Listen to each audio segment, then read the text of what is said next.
There he is. Hello. What is up, everybody? Welcome to BAF.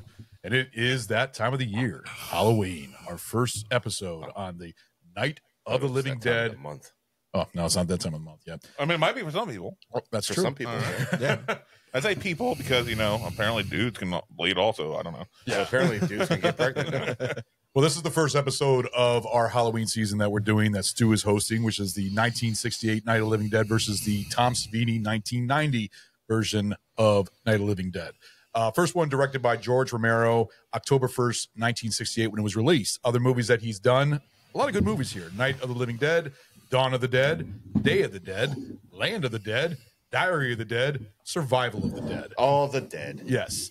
Well, yeah. And then he also, other movies he's done is Martin, which I've never seen. I don't know. He did The Crazies, the original. He did Creep Show, which was good. He did The Dark Half, and he actually did a film that I actually enjoy. It's got Tom Savini and Ed Harris called Night Riders. Yeah. It's actually a fun film. I actually enjoyed that. Tom Savini is a renowned, groundbreaking special effects and makeup. He is amazing for doing great movies like the Friday the 13th movie, Part 1, Part 3, and Part 4. He's also done some The Burning. I mean, he's just a great special. He's like a special effects wizard. He learned a lot of his stuff because he was a photographer during Vietnam. Did the effects on Dawn of the Dead, Day of the Dead. Yeah. And he was going to do the effects on the original. Yeah. But I don't think he. Vietnam. But the thing is, he directed the remake, but he didn't do any of the special effects. So I don't know if you have that information about who did the special effects for that. He didn't do the special effects, but his boys did. All right. He I thought he was involved with it. yeah, he was like, but it was his boys under his. All right, cool. I like this. Let's do it a little bit more like this. No, let's do it more like this. Yeah. I think he did. It kind of reminds me of Pumpkinhead with Stan Winston. Yes. Stan Winston directed Pumpkinhead, even though he's a special effects wizard, but he had other people do the effects. Yes. So it kind of gave him a break just to direct it and stuff like that. But other movies that he's also done is he did special effects for Texas Chainsaw Massacre Part 2, my favorite of the bunch. The Day of the Dead, of course, The Prowler, and Maniac, and Tales from the Dark Side TV series. So The Night of the Living Dead from 1968 stars Dwayne Jones as Ben, Judith O'Dara as Barbara, Carl Hardman as Harry, Marilyn Eastman as Helen Cooper, Keith Wayne as Tom, Judith Riley as Judy, Kyla Shine as Karen Cooper, Charles Craig as Newscaster. And in 1990, in my opinion, the best casting ever, Tony Todd as Ben, Patricia Tellman as Barbara, Tom Towles as Harry Cooper, McKee Anderson as Helen Cooper, William Butler as Tom, Kate Fitterman as Judy Rose, and Heather Mazur as Sarah Cooper. Basically Karen Cooper in the original. Bill Moseley as Johnny, which is a fun little cameo in the beginning. So, and then Pat Reese is the sheriff. So that is the budget. The original Night of the Living Dead, the budget was only $114,000. It made $30 million worldwide, which is Not too shabby. pretty fucking good. Yeah, pretty fucking massive. Good. But the new one in 1990, the budget was $4.2 million. It made $5.8 million. So it made its money back, but there's more to it than so we'll get into that. So I'm going to go ahead and hand it off to you so you can talk about our drinks and we'll get into it. All right. So sticking with this year's theme, we're doing gin. Of course. I'm going to be doing 2 separate gins. Okay. All right. Because these are 2 separate films. but one takes the original and just is inspired by it, and in my opinion, elevates it. So we're gonna start out with the OG Beef Eater London Dry Gin, and you got right beside you. Oh, That's your shot glass. this my glass? Okay. Yeah, that's your shot glass. Is Yeah. there anything? Yeah, I'll take a small shot. Yeah, I apologize. Yeah. Yeah, you're fine. Not a problem. So this is just classic original gin. It's a staple of most bars, most mixed drinks and stuff like that. It's not going to be anything special, not going to be anything to knock your socks off. Yeah. It's good enough to get the fucking job done. But it's original. It's original for a fucking reason. And it's stuck around for a fucking reason. What's the price point of the bottle? Like this. I think this was like $25. Okay. Bucks, I want to say, for $7.50. Nothing too expensive. Yeah. But it's not like the bottom of the shelf. Yeah. You know, just it's there. It's the absolute vodka of gin. It exists. Have you had this one before? Oh, What'd you think no, you said? that took me a minute to process what you said. But it makes sense. It does. It does. Right. It's the absolute vodka of gin. Yes, it is. Wait a minute. Yep. Okay. Now I get it. Okay. So, yeah, I've had it numerous times, both straight and in mixed drinks. In years past before this, wasn't a big fan of gin. I've developed more and more of an appreciation, including for this. I do appreciate it more than what I used to. It is going to be a little bit harder hitting than we've had of some of the gins we've had so far. But it is what it is. I'm excited about your next one. I do have a question though. Ever since you've been drinking all this gin throughout this year, has it make you want to stop drinking gin or still enjoy gin? No, I'm enjoying gin even more. Okay. All right. I'm enjoying the nuances. Prost. Cheers. Cheers, Goot.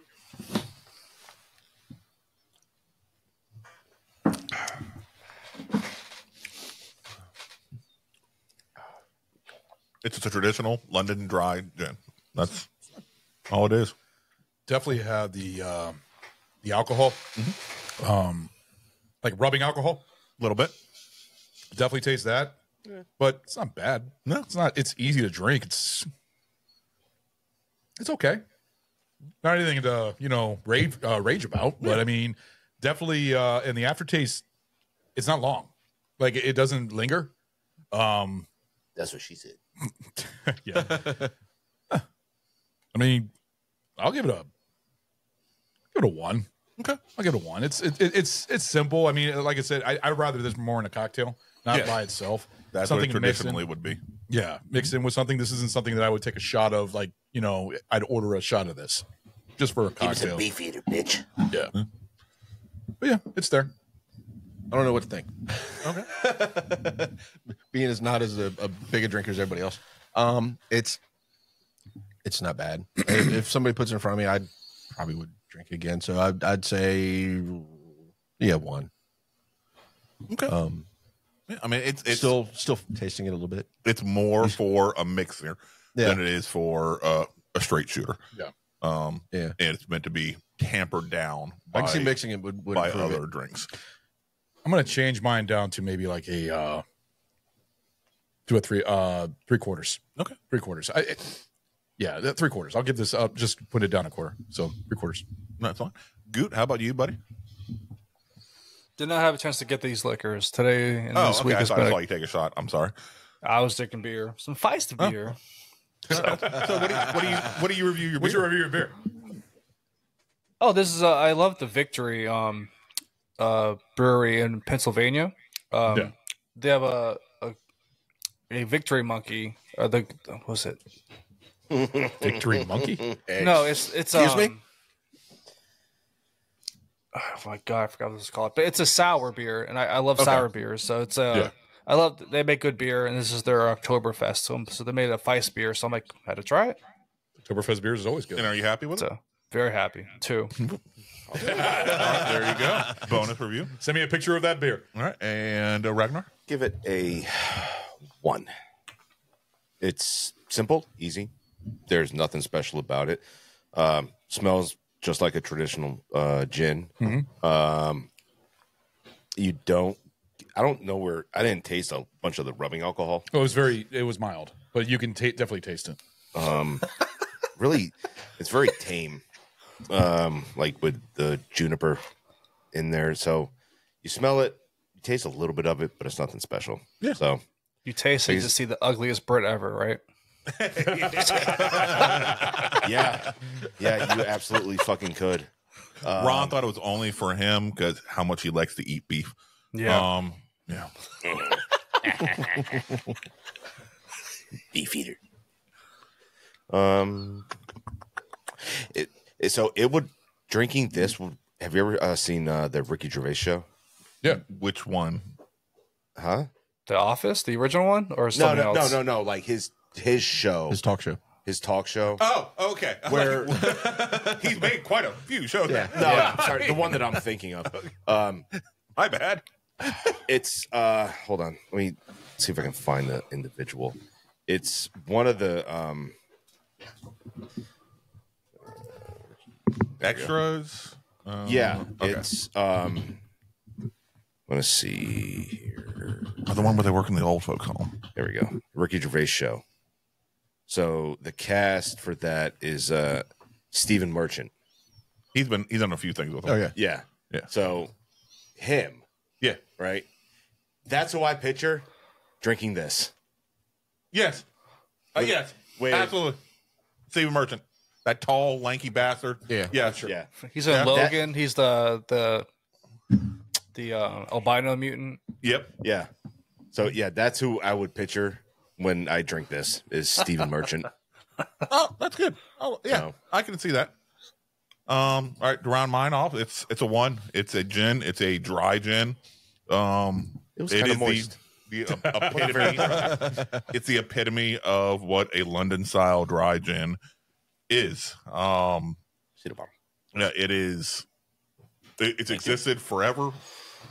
It's always been in my mind. I've seen it everywhere. I've seen that bottle on our bar Yeah. before. I've definitely seen that bottle before. It's a gin. It's when people talk about gin, this is the gin that is in most people's minds. And you're sure we didn't do that one this year, right? I haven't bought it. Okay. I'm Just certain, I've seen I'm that. certain I've we seen haven't. that bottle No. before. I know you've seen that bottle before. On our You've bar. definitely seen Beefeater before. Yeah. Just because that's the Beefeater signs are everywhere. Yeah. And it used to be a big thing back in like the 70s and shit like that. But no, it's what it is. It exists. Yeah. And it's just like I remember to be. So it's a nice flat one. It's good. It's not great. Mm-hmm. It's what a traditional gin should taste like, not the cheap rot gut, bathtub gin. Right. That'll kick you in the fucking teeth. It's not as bad as like Gordon's. Yeah. Which is the bottom shelf shit. That's a London dry gin also, but it's not the super duper fancy, trying to do something different type stuff the way a lot of the other gins that I've had on this year are. So Yeah, you're getting right to the end of our year too when it comes to gins. I think you're doing.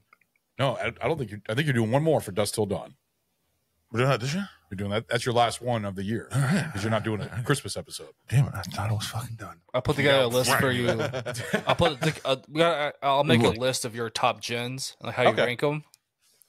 I mean, right now, honestly, though, to me, even doing all these, I think the very first gin we did on the show was still one of my favorites. One of the nicest, easiest drinks. Yeah, but that wasn't this year though. That's the thing. But the Drum Sambo Gunpowder.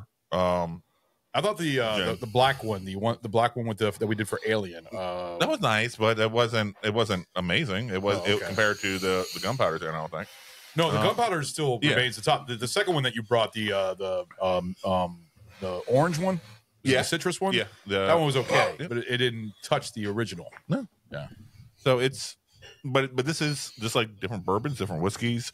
They all have their own unique voice, unique style, and you can appreciate different parts of it, and you can find what makes you happy. And I my entire reason for picking gins for this season was just to give a spotlight to a type of liquor that we traditionally don't have, and I think I've been successful on that this season. Yeah.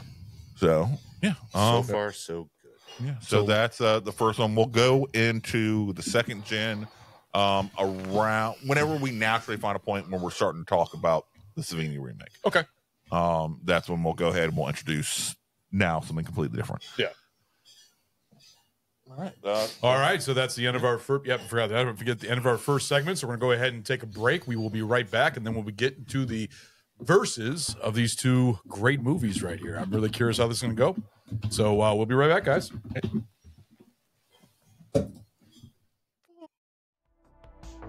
Hey there, it's the Barrel Age Chicks. I'm Sammy. I'm Snow. I'm Crystal, often called Moused, and I'm here too.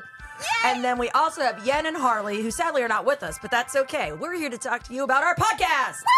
Woo! Tune in because it's a lot of fun. And you get to hear the chick side of things. You're gonna BS about movies and drinking and life and momming. And Lots we're of good. laughing. Lots of laughing. I laugh, but it's great. Yes. We have finished our first season. And we're starting our second season. Good Lord.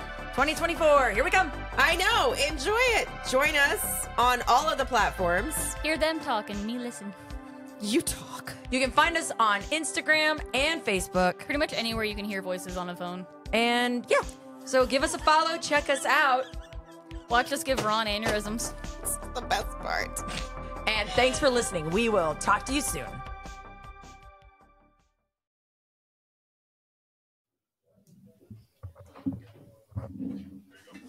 Awesome. Is that better?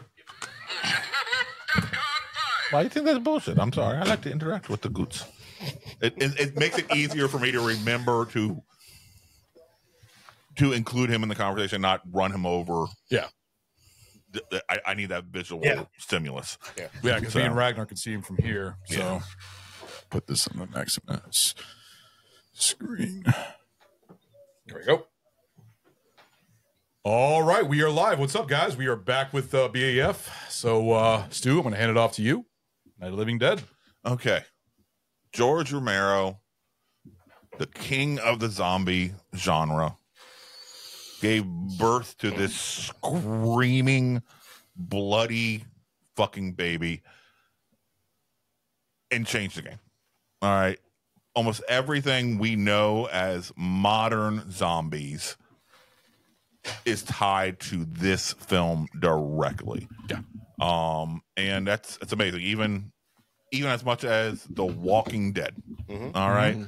They made in the first couple episodes, they made all of their extras, all of them watch the scene of the zombie in the graveyard. That's that walking, that gait that he had, saying, you cannot move any faster than him. Yeah. Than that guy right there. Because he was the first guy to really give it that gait, to give it that flair. They had other ones that he was inspired by. I think it was a Vincent Price film. Or I could be wrong, but I feel like it was a Vincent Price. I know Bela Lugosi was also in a movie called No, Zombie. it may have been a Bela Lugosi one. Maybe it was that Bela one. Lugosi. Yeah, it was Zombie. Bela Lugosi. Zombie, where he walked with a very slow gait, and that's what this guy was trying to emulate, but he gave it a much more herky-jerky type feel to it. Yeah. Which we can all agree that's what modern zombies, when we picture zombies, that's that movement that we're picturing. right. Unless you're talking about the Fast Boys, which that's a whole other Zack Snyder's version. Yeah. Or, Zack Snyder's version with World the War Dead Z. remake. World War Z. 28 weeks. Oh, yeah. That's 28 days. Well, 28 days is not zombie. That's more of There's virus. zombies. Still fucking zombies, dude. Okay. Yeah. Which is going to be a fun episode. It is. Yeah, I know. Episode. Because I've never seen, think I've never about seen it. the sequel. All right, well, since you brought that up, since you're saying it's not a virus, then this isn't a virus, We don't know what this is. right? Just for the record, we do not know what this is for sure. They specifically left it open-ended. Wasn't there another movie that had a whole comet thing? They brought scientists and or astrophysicists out to Washington, which that whole fucking scene right there is fucking stupid because here's the fucking reason why it's dumb. All right. You're saying that a third of the East Coast is basically being fucking plagued by zombies and shit, but yet DC is perfectly fine. DC is perfectly fine. The cars are running. There's nobody in panic there. There's no security involved anywhere and shit. Maybe it just hadn't spread yet. Oh, it's there, dude. Yeah. It's So that was one it's thing there Romero now. did. He did paint that when him and his writing partner wrote the script. That was that kernel of the spaceship coming back, into Earth, and then radiation and stuff like that, potentially From being the fungus. cause. But they specifically never say for sure, and that evolved from one of their early screenplays.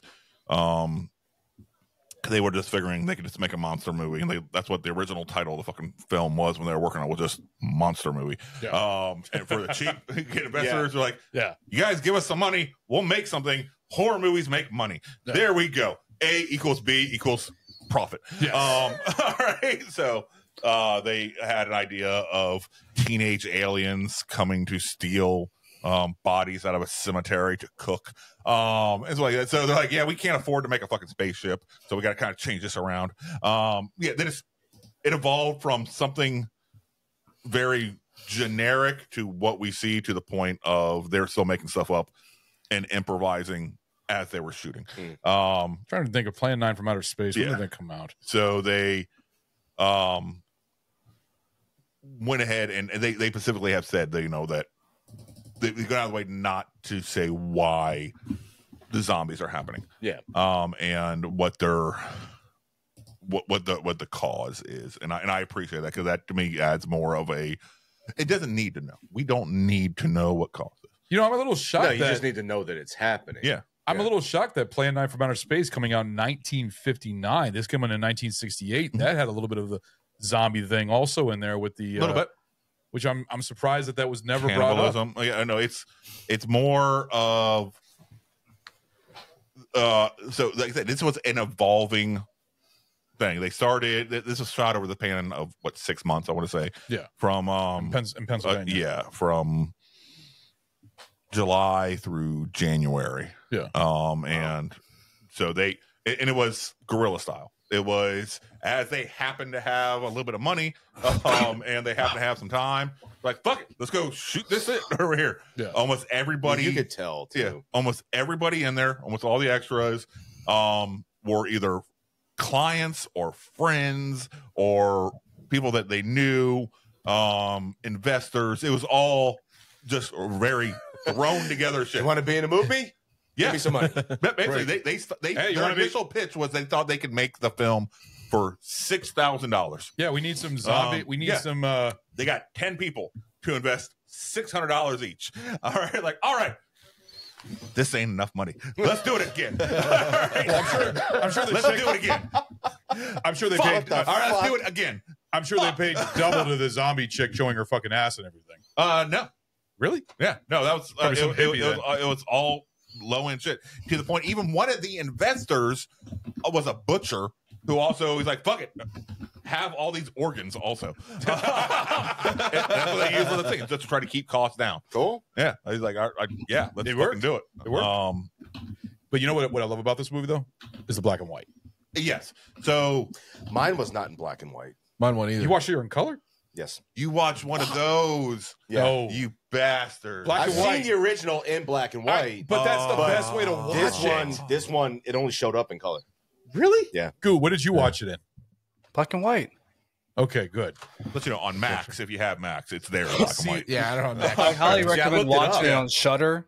If you watch Yeah. Joe Bob Briggs, like The Last Drive-In, he does a beautiful job of just breaking down the movie, just giving the whole history behind it. Because you haven't mentioned this yet. It's public domain.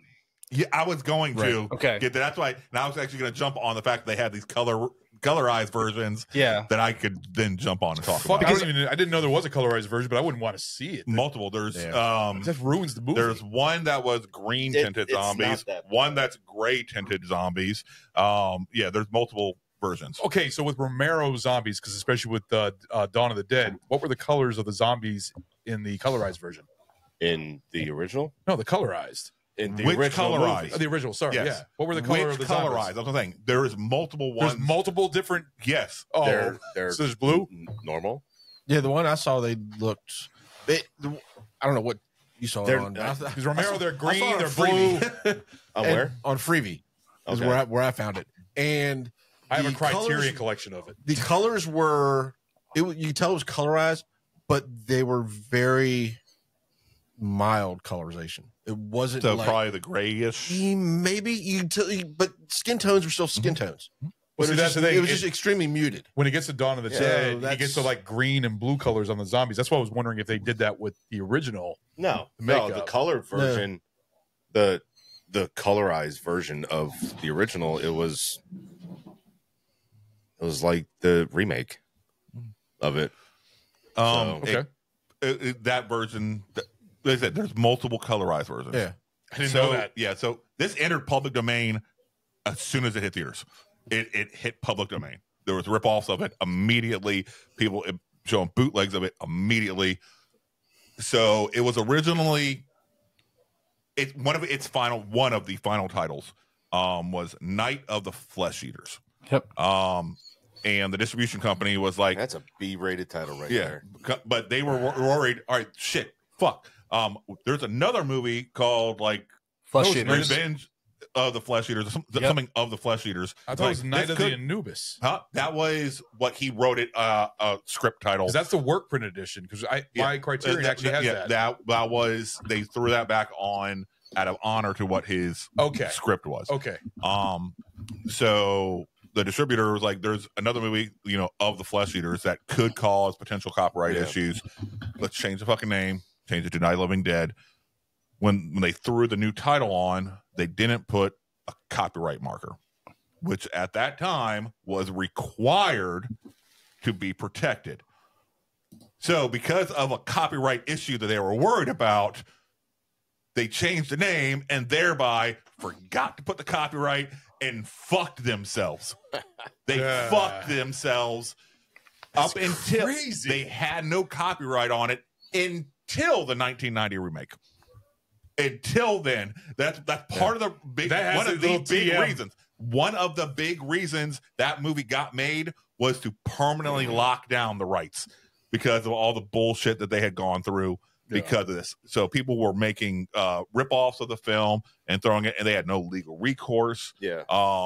They were immediately doing a lot of the first rounds of Laserdisc, VHS, home movies, stuff like that were illegal, but they were legal, but they were rip-off copies of Night of the Living Dead because they didn't have to pay anybody for it. They just had to get their hands on a fucking print and then throw it up there. So you had multiple colorized versions that were all done by different people. There was a one Night of the Living Dead in 3D with Sid Haig. Yeah, but that was done afterwards. Okay. That was made afterwards. Okay. But the rights issues became so murky that they were fuck Romero. And then on top of that, this movie made $30 million. Romero and his company barely saw anything of that. They barely saw jack shit of that because this was his first big fucking deal movie. He didn't know fuck all about contracts. No, the amusement park movie though. This was his first big fucking movie. Okay. He didn't know fuck all about contracts. Oh. And the distributors were like, yeah, sign here. Okay. They made out like bandits. All right. They made out like fucking bandits. You gotta love George Romero though. Yeah. And then this was also, funnily enough, one of the last movies released without a rating. This had no rating. This released in October. Was it not rated or G? October. 68? So not rated. No, not rated. Not rated. Okay. And That's why they got away with the November gore and of everything. 68 is when when they started they the ratings. instituted ratings. Yeah. And that was one of the things that Siskel, was it Siskel or was it Ebert? It was Ebert. But it was Ebert.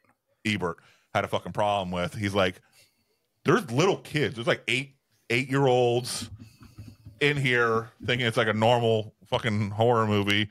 Like, oh, Saturday, matinee schlock flick.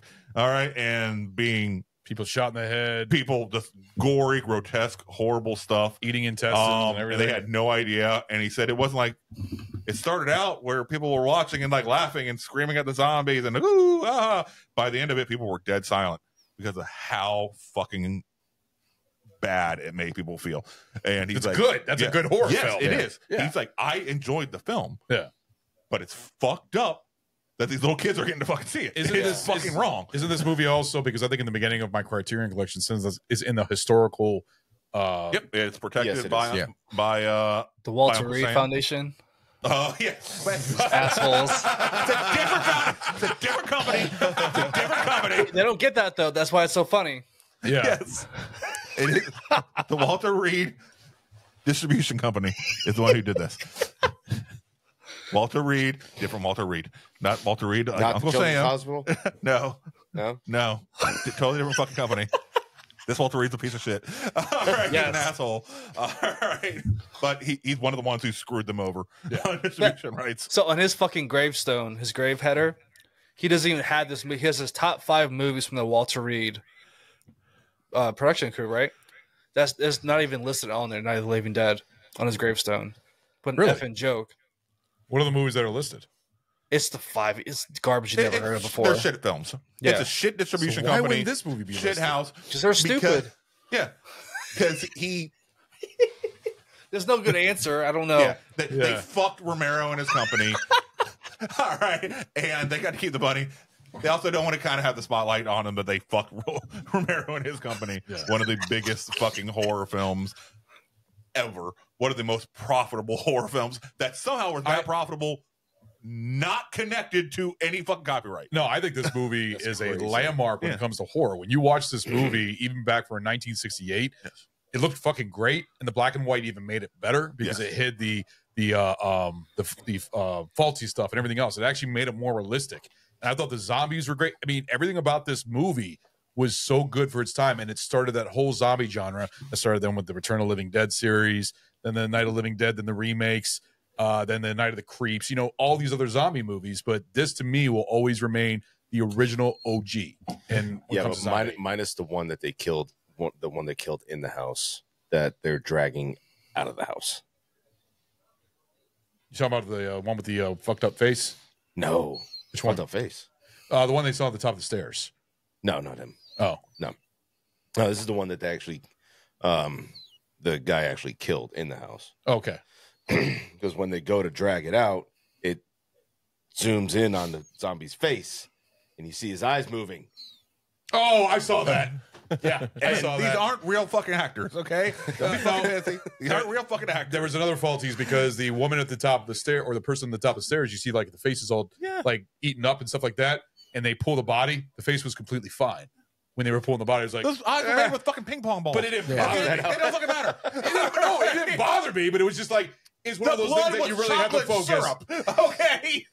That's good for black and white, though. That looks realistic for black and white. So, It, especially sprayed on the wall with the mother and the daughter. It was funny. so let's start with a simple question. When did you each see the original Night of the Living Not Dead? when it came out. AMC Obviously. channel. Okay. I time traveled. You got a No, fucking time machine? I wish. I steal of a bitch. plutonium. I saw this in the mid '90s on the AMC channel. I used to watch a lot of the movies like Tarzan and all the other movies that were on there. But Night of the Living Dead was on there. It was on a Halloween October month or something like that. So that's how I saw it. And I didn't think much of it as a kid. You know, I was like, black and white. You know, but I try to enjoy it. Now watching it as an adult, I fucking love it. Like I think this is great because I respect movies a lot more than I did when I was younger. But yeah, that's when I saw it, mid '90s. Tuesday. Ooh. I'm not mad. Oh, Yeah. I'm not mad. Really? Okay. Growing up. Go ahead. I'm a little fuck. No. I was being pretty safe. Oh, fucker. Growing up, Did you I was read more the into- book I was more into first? sci-fi. Huh? Did No, you I read did. the I was, book first? I was more into sci-fi. I wasn't really into much into horror movies. I didn't really get into horror movies until Anna Tuesday. She loves Tuesday. No, but she loves horror movies, and so she's the one who's more introduced me into the horror genre. Yeah. Now you know I've seen the big ones. You know, Friday the 13th, Halloween's, all this stuff. Those, yeah. But some of this older stuff I've never gone back and watched. And so yeah, so literally it was Tuesday when I watched this one. oh wow. The remake last night. Very good. So yeah, but no, and it just blew my mind on how well It was for that time. it was for that time. Yeah. Now when Johnny died in the first one, it was like He seemed kind of rubbery when he hit that tombstone, but worse than the newer one. Yeah, you see his Actually, I think the original, The original looked fuck ton better Yeah. than the Savini's. Yes, I'm sorry. You could definitely tell there's a mannequin hitting the thing. Yeah. Good. How about you? I definitely saw it as a teenager. I don't remember when, but I mean, I have much more appreciation for the film. Like when Joe Bob shows it, I watch that movie every 6 months now. Just the appreciation I have for it, and just like he goes so much into like everything about the movie. Because a lot of podcasters, that's their first movie they do because it's public domain, and like they just hit it with that. Yep. So I watch that every 6 months just to hear him talk about it, the energy he has. I fucking love it. Okay. Very good. Probably is either it was shortly after the remake came out. I saw it on TV, and it was I think it was during Halloween time. Was it on like the AMC channel, or just, you don't really remember? Dude, that was fucking 30-something years ago. Fuck. I don't know. People can remember things. Yeah, not my fucking brain. Yeah, I remember it was shortly after it came out on TV. You call me old. Yeah, but like my brain is your age.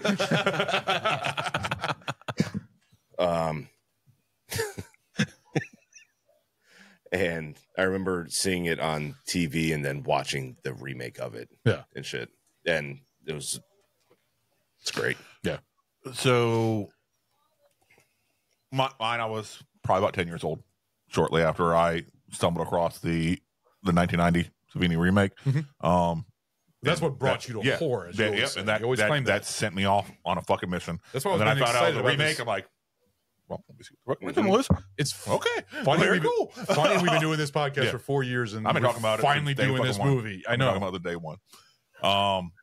No, it's and I'm trying not to fanboy out too much, just because I do love these films so much, and what these films have given me in my life. The social commentary and everything. All the films are what? The what? The social No. I'm not making fun of you the way you said it, because the social commentary, everybody loves to point out the social commentary. Not in this one, but in the Romero's later series. Yeah. Ish. You don't think so? In Dawn of the Dead and Day of the Dead? Those are more current, present. That's why. Romero, I firmly believe he kind of fell into this speaking to people. Yeah. Speaking into the race, aspect of it around Martin Luther King's assassination. Yep. Speaking into the coverage of it. Oh, Vietnam's going on. Everybody kept seeing stuff in it that was not intended at all. None of this was fucking meant. Romero did not mean any of this shit to happen. Oh, this scene's in it because he meant to have it in here because of this thing that just happened. No, yeah, they asked him. Yeah, they asked him the way Ben died and the way that, like, oh, was that a commentary on the Martin Luther King assassination? No, we had just fucking finished filming and wrapped in doing the editing and Martin Luther King died. That just fuck no, not at all. So you don't believe any of this is any social commentary at all? No, none of even the future films. The future films that was his attempt to okay, maybe I'm trying not to build up on it. Yeah, maybe. So like Ron, Day of the Dead. What's up?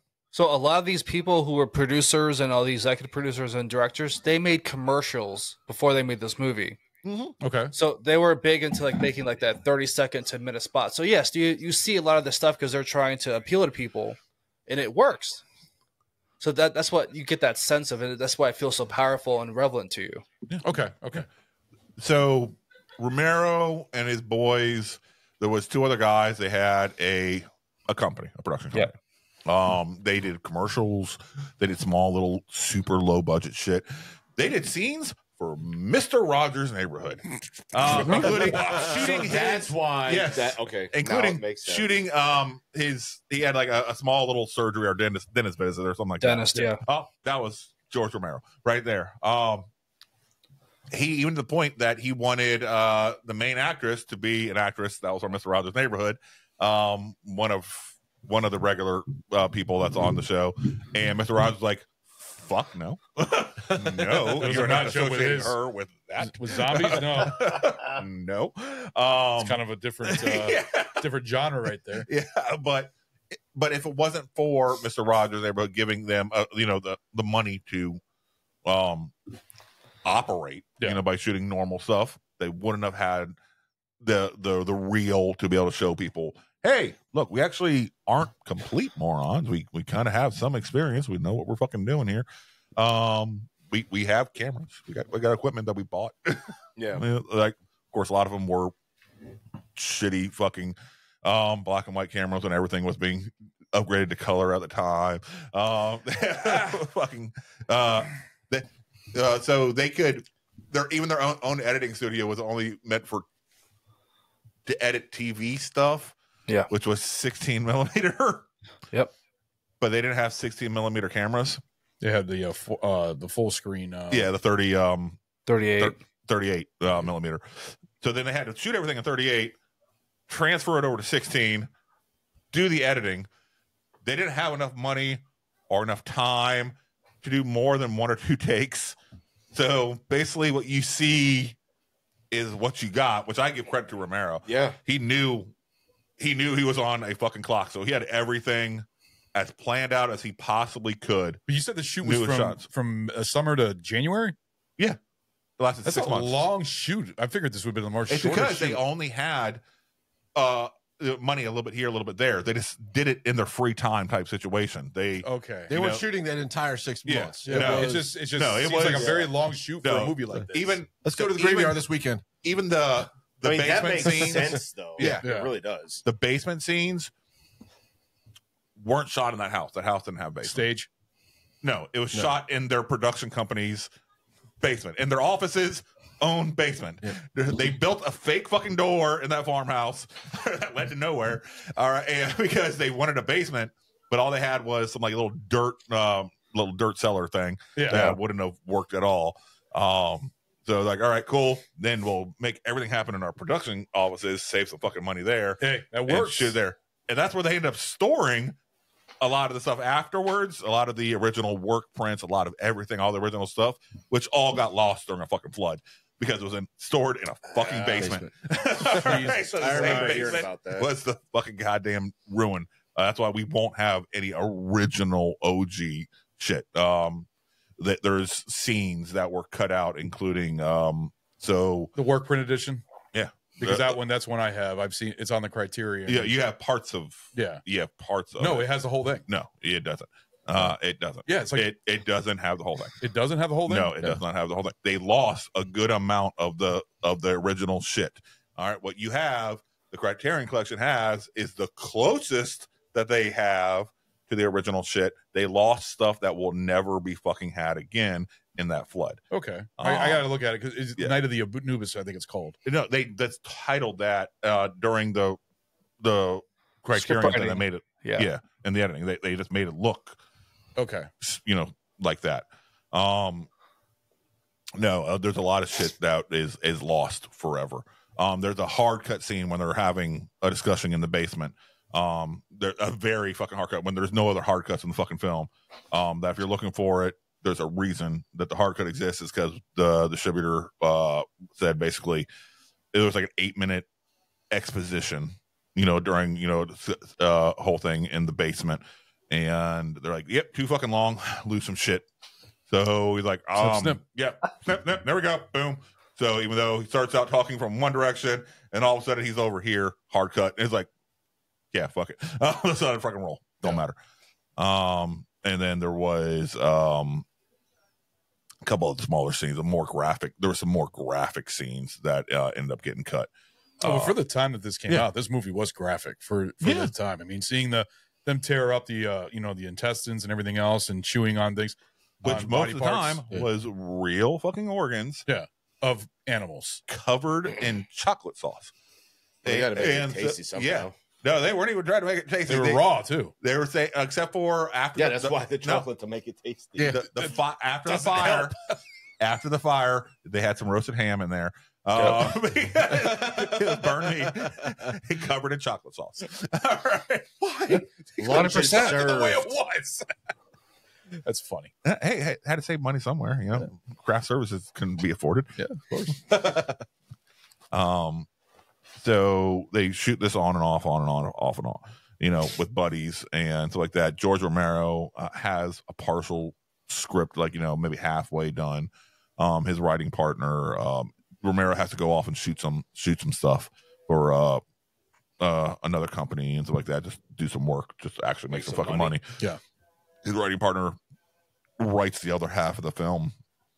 Romero comes back. He likes a lot of it. They tweak it, you know, and change the ending around a little bit, make it so it's more of a downer ending, because, you know, it ended more traditional, happy ending, and they're like, yep, no. Yeah, because this one nobody survives. Yeah, No. and so Columbia Pictures was going to be a distributor, but they said specifically, make it a fucking happy ending, and yeah, we'll go ahead and we'll do it, and also throw a little bit more romance in there. All right, yeah, exactly. George was like, What with Ben and what's her Barbara. name? Barbara. That was, Yeah. I mean, so I'm glad he slapped the shit out of her. that was Yes. great. Oh, yeah. It was great. Yeah, she was worthless. Fuck. So that's not how she was written originally. She wasn't written to be The worthless. She was written to be more like the Barbara. In the remake. remake. The remake. Yeah. Okay. But then that actress who was a friend of Romero's and the production team, she came in and played a very, you know, wilted flower, you know, type character, and they thought that she did well since they couldn't get the chick from Mr. Rogers' Neighborhood that they wanted. Like, all right, well, So, give it to her. she was supposed to be Yeah. Barbara, the girl from Mr. Rogers. Yes. Okay. And it's like Ben wasn't written with a particular race in mind.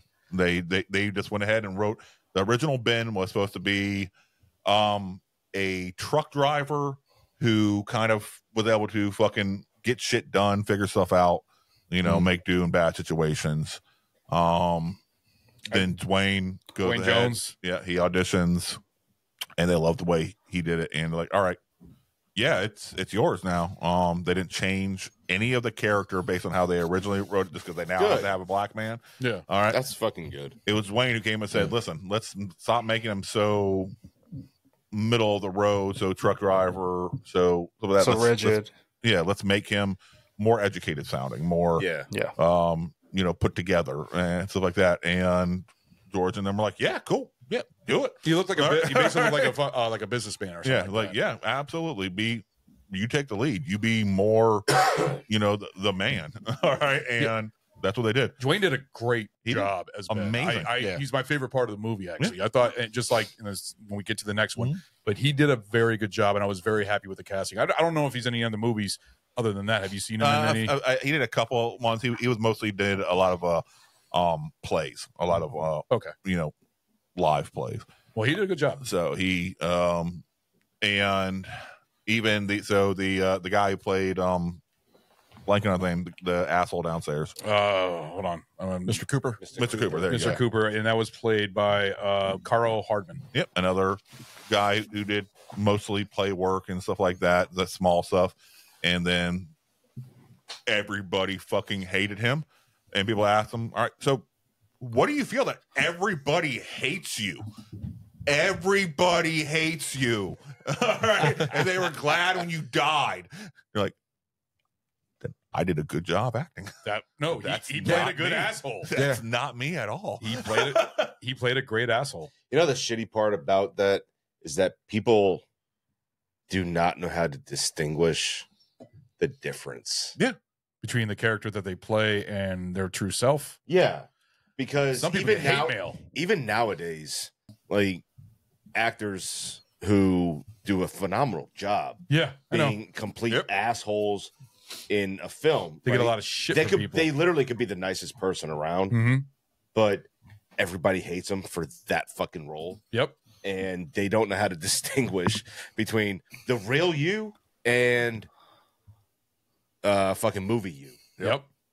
Joffrey from Game of Thrones.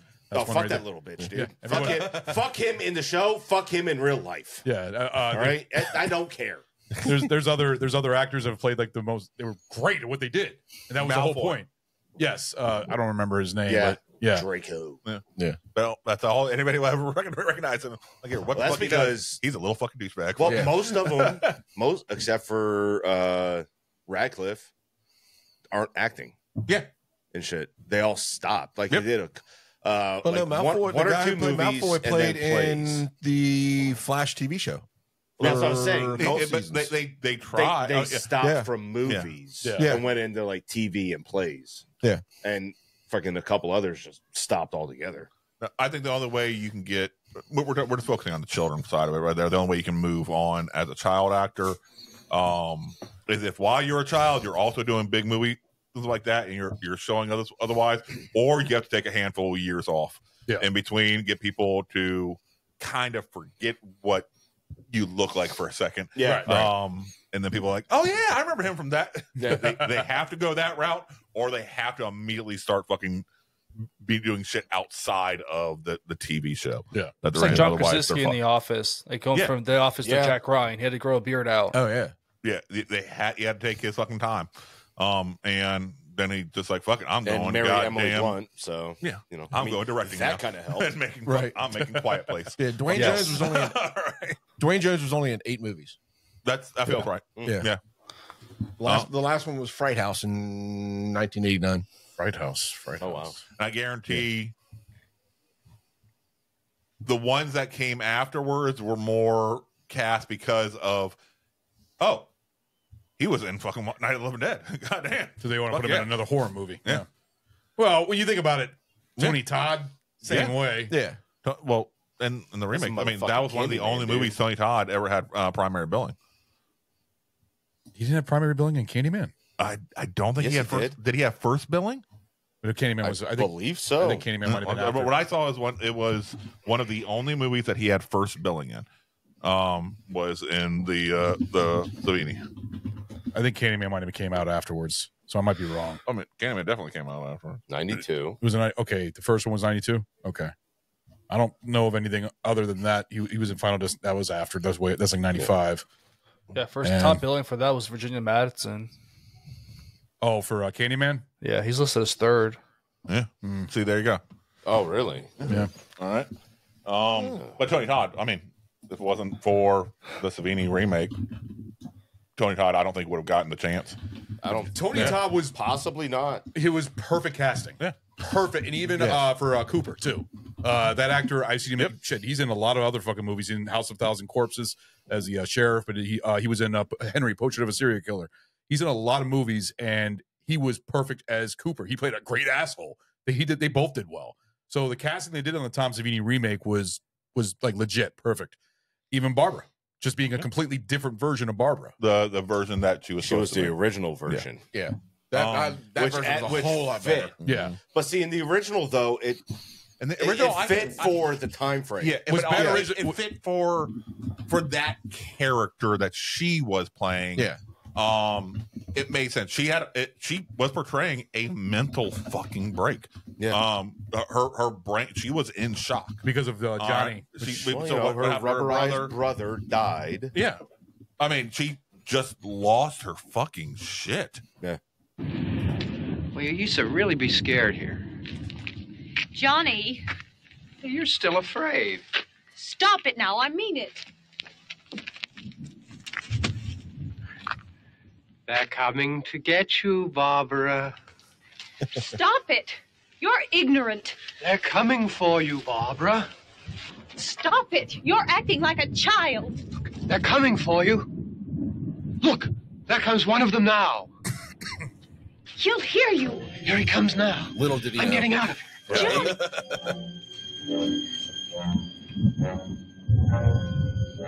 They played so well. That zombie that they did that was going against the window, that kept hitting the window, great. Johnny, help me.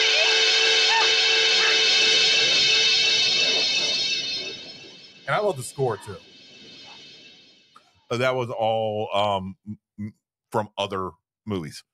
Really? Yep, that was all from other movies. They bought they licensed the rights to do it for like $1,500 from another movie house, stuff like that had that in their catalog. Yeah. And then they just cut it and re-edited it to fit what they had. You ever watch this movie with the new score by Brad Peterson?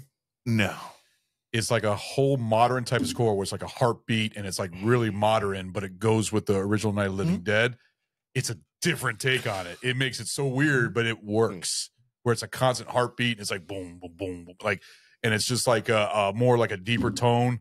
It's worth the watch. Just try it and listen. It's on YouTube, actually. You can watch it on YouTube. But it's a different type of score, but they actually redid a whole score. It was made in like the mid 2000s or something like that. But the score on this, I did not realize it was from other movies. Yep. That's crazy. I mean, with the low budget that they had. Yeah, they just made do with wherever they could. They didn't have money to fucking pay somebody to make music for them. No. They just fucking, were borrowing, stealing, whatever they could get their hands on. Yeah. Shooting stuff when, places they shouldn't have been. Even the house that they shot in was actually a house that was getting ready to be fucking torn down. Well, that works. I could see that. Yeah. That works. So they're like, yeah, I'm going to fucking tear this like it's down. Well, hold on. Hear us out. What if we give you money and then we clean it up? And we'll tear the house down for you. After we tear it down, we also clean it up and get rid of the shit. Yeah. Okay. Bet. Didn't have no running water. Really? Yeah. Crew members there. No air conditioning. Would sleep there sometimes. Have to go bathe in the creek. Jesus Christ. Yeah. First room they cleaned up to make it look habitable was the kitchen, because they're like, we got to also have a place to feed people. So let's just do that. I could see also the crew. I could see the crew also partying and have a good time, and they would use that as the footage when they were having like the cookouts and everything when they were hunting the zombies. I can see that just the crew doing that. And George Romero, we're gonna fucking use this in the movie and film it. He was. They were making do with anything that they could get their fucking hands on. Yeah. The car that got wrecked was the makeup artist chick. That was her car. It got hit. No, I'm sorry. No, that wasn't her car. I apologize. That was her mother's car, if I remember correctly. Yeah. Okay. And it got hit during one of the filmings, so they had to only be able to film it from a certain angle afterwards in order to make sure everything matched up. That's so sad. And that why they made it run into the trees. They wanted to be able to show they had to redo it. Yeah. That's so sad. Yes. Damn it. Now, let me ask you a question about this movie. What is this and movie? She was also, the makeup artist was also the zombie who was, the chick zombie who was up there eating the bug off the tree. That was her. That was her? That was her. Did she actually eat? The one who had the most makeup of all of them. She's like, hey, I'm going to be in the film. I'm going to make myself look the fucking weirdest. What other movies do you think other movies copy the trope of this movie that you see that not has to do with any zombies? There's plenty of films that follow this sort of Aliens. Almost documentary style filmmaking. It's almost documentary style. No, like also basically locking yourself up, putting yourself in one spot where everything is against you. Signs, aliens, and stuff like that. Do you know what inspired what inspired this film? Yeah, what book inspired this film that would later on become a movie? And also the writer of the book fucking hated this movie. What? Anybody? I have no idea. It's not Stephen King, is it? Huh? No. Okay. You know? Oh. You just looked it up, didn't it? Really? Yeah. I Am Legend. Really? No shit. That's Per kind of Romero. fucking interesting. I Am Legend It was a book. It's a book. Yeah, I know. Written in the 50s. He said it's about one man. severely inspired him. And what he did, he took that idea of these world-ending creatures, even though they were vampire zombie-ish in the book. Yeah. He's like, it focused on more society afterwards. He's like, let's see what it's like at the beginning. And so that's what he did. And the fucking writer of the book, when he heard that, he's like, that's horse shit. It was a bunch of crap. Fuck that movie. he got so mad that his name was associated with that's funny. Night of the Living Dead. Yeah, I had no idea. Matheson. Yeah, he got pissy. Jeez. Bitter bitch. Another scene that they changed around that that they thought was too fucking dark. So Mr. Cooper, his wife, his daughter in the basement. Daughter, of course, turns into a zombie. It's a zombie. Yeah. Bad, sad stuff happens. Cooper gets redemption, or tries to get redemption, by after he gets fucked up, basically dragging his dying ass to go see to die with his daughter. Trying to throw a little bit of humanity. Yeah. Okay. And then you see her eating him and killing the wife with that awesome fucking spade. That was awesome. Awesome. Blood splurting on the the wall. Yep. In the original script, you'd come downstairs and you'd see Mr. Cooper eating his daughter. And they're like, yeah, that's too fucked up. That's too fucked up. Right there, a father eating his own child. How, though? Because it was implying that she was still alive. She hadn't turned. He turned. And then was eating her.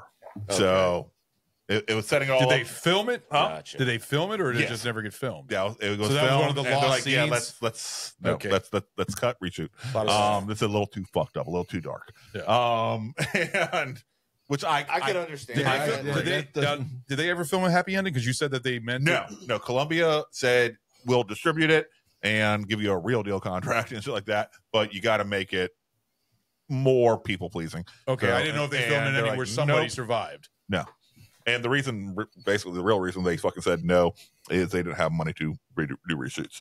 So Romero and them, this was all just a straight cash grab. Yeah, that's what it was. It's you take as little money as possible, make a horror film, you make money. You almost have to try to fail on purpose to not make money with a horror film, especially at that time. I think the ending of this was, even though it was like, everybody died, seeing Ben get killed, it was like, man, that sucks. Because, he dies in the remake too, but in a completely different way. I actually like that version of him dying better. Yeah, but you really don't see him die, though. No, you see him just laughing and just basically like, my life is over with. I might as well just laugh it off, have a cigarette, and enjoy the rest of my minutes. I meant in the original. No, I thought you saw him get shot in the original from one of the... Yeah. No, you do from a distance. Yeah. But it's still seeing it. I mean, it's a silhouette. Yes. Yeah. He's put down. That's what I mean. Yeah. No, once he's shot, don't they go and show him in the house on the floor with the gunshot to his head? Yeah. Yeah. But they don't show him getting the gunshot to the head. No, it's just a silhouette. Him falling. Yeah. Well, they see the gunshot from a distance shot, but then then they go to him down on the floor with the gunshot to his head. Yeah. Okay. So, and then I believe this is one of the first films to use squibs. One of the first ones. There are a few condoms. Like in Italy in the 50s, they were able to trace back and stuff like that, but almost nobody realistically was using squibs at the time. Use a trauma way with condoms. And trauma. So people saw this, they're like, "Oh, this is amazing! How did they do that?" Bang bangs. No, this movie was violent. And they're horrible shots. They are. Jesus Christ. Although Ben did slap her around, it really felt like those were real slaps at some point. There was a couple fucking deserved it. Oh no, yeah, no, for the acting. Yeah. So I have a question for you guys. She was fucking horrible. So I have a question for you guys. I'm saying in the film, no, she was pointless. No, she definitely deserved him. I mean, and then Ben was great. What were you saying, Goop? So I have a question for you guys. Yes. So Creepshow does an amazing job. They bring this back. Greg DiCatino directed this episode where Justin Long, he built like a virtual reality machine where you can go into movies. Yeah. So the ending is his wife puts him in this scene where the ending where all the zombies come in the house. Mm-hmm. Would you guys go to this movie in virtual reality? Yeah. Oh, do I have to play? How close to the original script do I have to stay? You're your own character. So I can be my own character. But you're in the house with all the zombies? I have my own freedom to... Yes, explore and do what you want. Yeah, absolutely. I would do that, yes. Yes. Yes, hell yes. Yes. I would love to have a fucking 2x4 with some nails on the end and just go through the house and start whacking. Just start whacking. Not with that shoulder. Whacking at the Just start zombie. whacking, right? You're gonna be whacking on the zombies. He's got to be beating his wood. Yeah. Yeah. What the fuck? He's got to be swinging. You picked the worst instrument to On use. the zombies or whacking off the Whacking on zombies? the ow. Whacking on the He's got to be whacking on zombies. Yeah. Yep, whacking off. You've been whacking off. Okay. whacking off. Yeah, That's the thanks, Scoop. bootleg version. Why is everything covered in that? Ain't chocolate sauce. Is that vanilla sauce somehow? What's that? Oh, it's so stinky. I'm not jerking off with zombies. Who's eating the yogurt? God damn it, Ron. You fucking weirdo. Oh shit. All right. No, that's a good question. Yeah, I would, as long as I'm not stuck by the Same constraints as the Yeah. character itself. Yeah. That'd be a fun by place. by the script. Yeah, I would. I mean, that would decimate. Fucking zombies. I know, when you think about these zombies, is that decimate them. when you think about these zombies, you can walk right past them, and all you Yeah. got to do is just push them off. I mean, in the remake, Barbara did just She just did that. Just that. Yeah, Said just that multiple times. You know, she even said we can walk right past them, and she was even with this fucking chick with a dowel in her arms and everything else, and she was like, "Ooh," just going around, and she's just laughing, and then she just.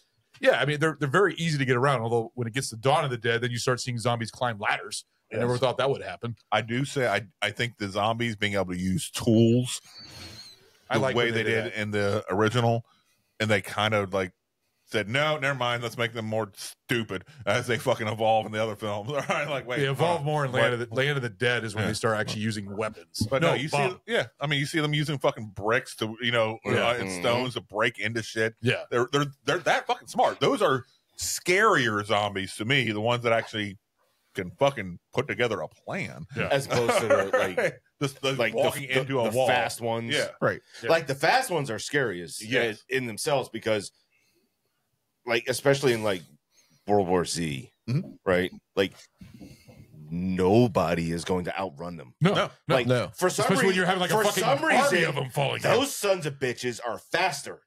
Yeah. Oh yeah. You know, which makes no goddamn sense. They're like fucking every single one is like Usain Bolt. The only thing I can think of in those ones, unless the momentum of them all rolling together is pushing forward. And then also you got using each other to if climb. all of them are dropping basically full adrenaline shots in the muscles. All right, they're pushing their muscles to their maximum fucking limits. Yeah, because they don't have to. They're not like regular human beings Yeah. where our body stops us to prevent us from killing like ourselves. falling. Yeah, No. Well, that's probably what's truly Yeah. animating them is just pure adrenaline. Yeah. Yeah. That's probably the only thing that is animating them, and that's how they get that speed. Yeah. So, I prefer the slower zombies, though. I mean, I know the faster zombies are more shit, terrifying. I think everybody would. Honestly. But I don't know. I just the Romero zombies is what I grew up on, and I enjoyed that. The slower zombie, that's what a zombie is to me. The fast zombies, I think that's what everyone grew up on are the slower versions that we see in these two films. if we had Chase here, that'd be completely different. So maybe not. You never know. Yeah. So one last question before, unless anybody else has anything else, any other stuff they want to go I just into want to say, about this. like, again, the movie has to be watched in black and white, like we talked about earlier. It makes it sharp, makes it definitely feel. I'll definitely have to go back and more watch it in black gritty and white. and Much better in black and white. Yeah. It's one of the, like I said, there's some It black and makes- white movies that You is- feel a lot different about it. Yeah. And it does give you that wartime documentary type Yes. feel. Yes. So, Goot, you got any other questions before I post my last one about this one? No, I think we hit this on the head. It's a good job. All right. So you have two big personalities in this film. You got Ben and you got Mr. Cooper. Mm-hmm. Okay. Mr. Cooper feels that the cellar is a safe spot. Go down, block the door, block the entrance, just wait it out. All right. Ben is like, nope, fucking, we need to be up here and have multiple, exit points if need be. And that there's major contention between the two and major different schools of thought, including both of them going to the other places at the end, and it basically fucking them up. So which one do you think in that type situation is the right answer? Oh, the top one. Ben. You're very, very quick there. All right. I'm sorry, but being in the basement, Ben has a point. You're stuck in the basement. Once they get past the door, you're in a dead end. You can't go anywhere. Well, no, but okay. But if you're in the basement, what is attracting the zombies to the house? Noise. It's the noise. It's the activity that's going on in the house. If you're down in the basement, they're not sensing that activity and that noise. They're just going to go past the house. Because also, when that house got completely fucking invaded, all right, completely fucking invaded. They didn't get in the basement. Yeah. Where did Ben go? Where did Ben hide out? Where did Ben come up from at the end? The top floor. It was just like, hey, everybody. I know, but why didn't they go? And they get shot in the face. But why didn't they go in the attic? Huh? That's the one thing I was always curious why they didn't go in the attic, because Cooper goes in the attic in the remake, of course. But why didn't they do that? In the attic, to me, in my mind, is technically a less of a safe spot, just because if they do damage the walls and stuff like that, you got that potentially coming down. Now, you could still potentially have the basement come down, the floor of the basement, come down on you. But to me, that's less all the weight likely of all of a those situation. zombies in the house. The flooring, it held up, didn't it? The framing and flooring for the main level above the basement is It's usually a lot stronger. It is. So, but again, why would you have that many in the house if you're in the basement and they can't hear you and see you? They're going to go past. Just what I have to say is because still in the basement, there's still a chance that you're still at a dead end. At least at the top floor, you have a chance that if they do get in, you escape your window and you fucking run away. You also have in the basement, you have a kill zone. All right, if you know where they're coming in. All right, so you can put all your defenses right there. Yeah, right, they're not coming in from anywhere else. Yeah, but at some point you can run out of your defenses. That's the thing. I still think that's why being on the top floor. If your choice is to wait it out, all right, you either wait it out in the basement or you wait it out in the upper levels. Yeah, I stand by my answer. If your choice is to wait it out, then I honestly think they're both right in this instance. One, Ben for wanting to secure all the doors and windows. Yeah, right. All right.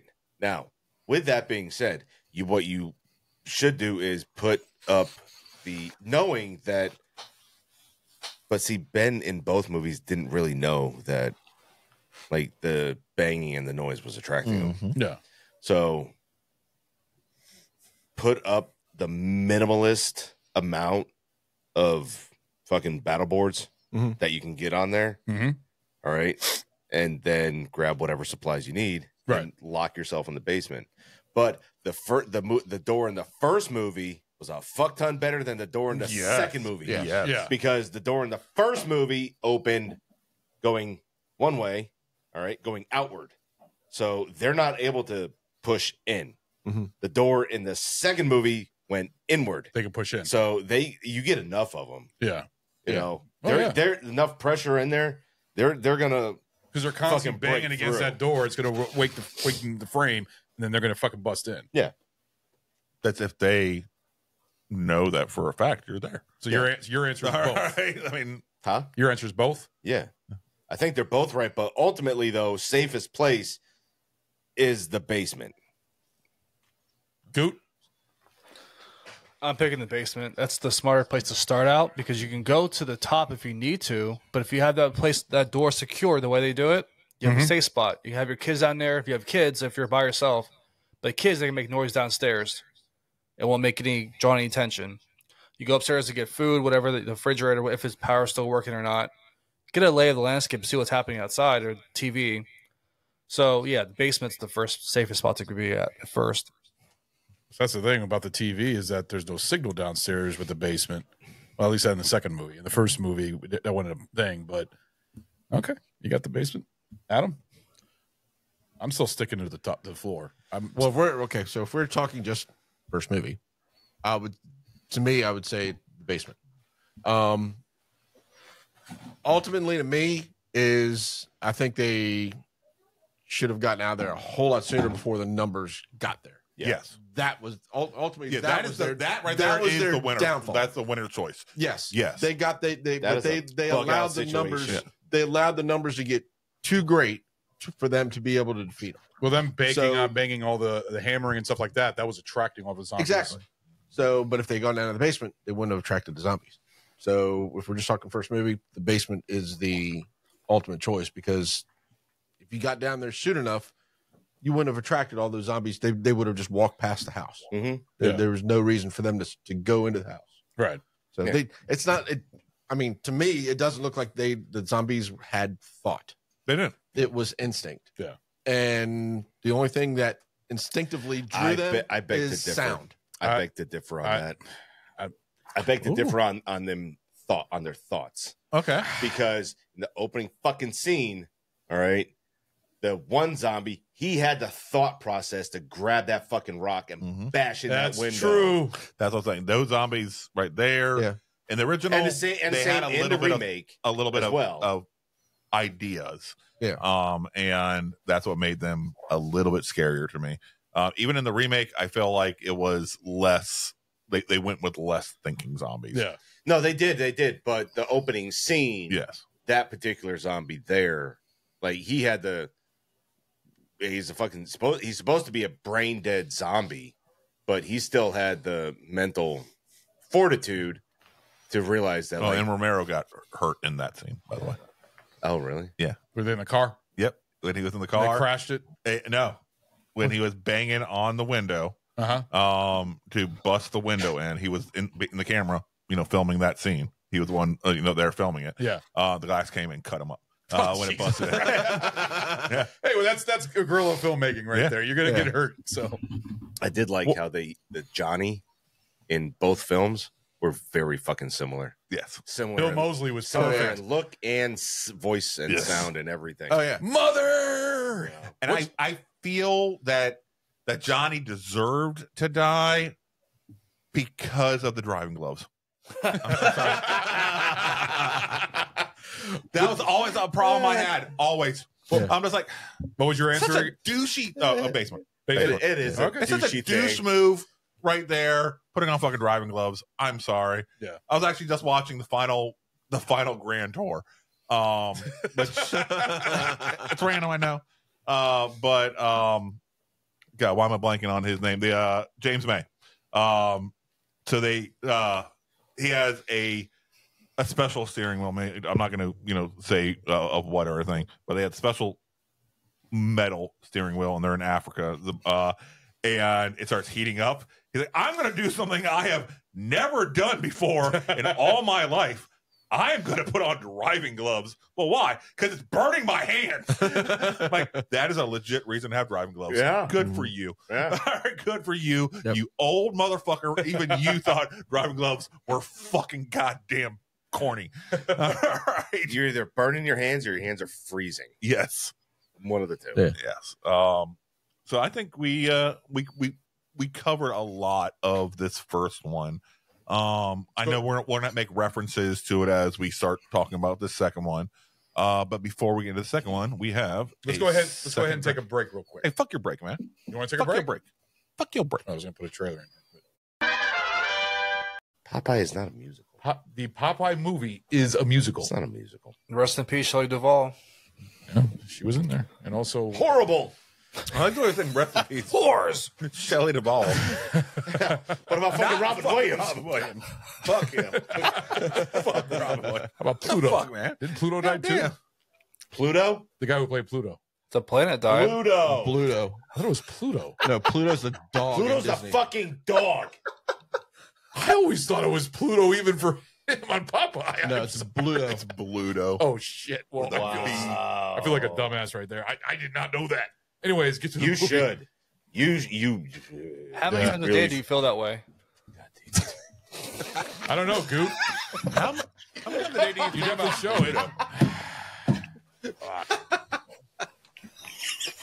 God damn it. Okay.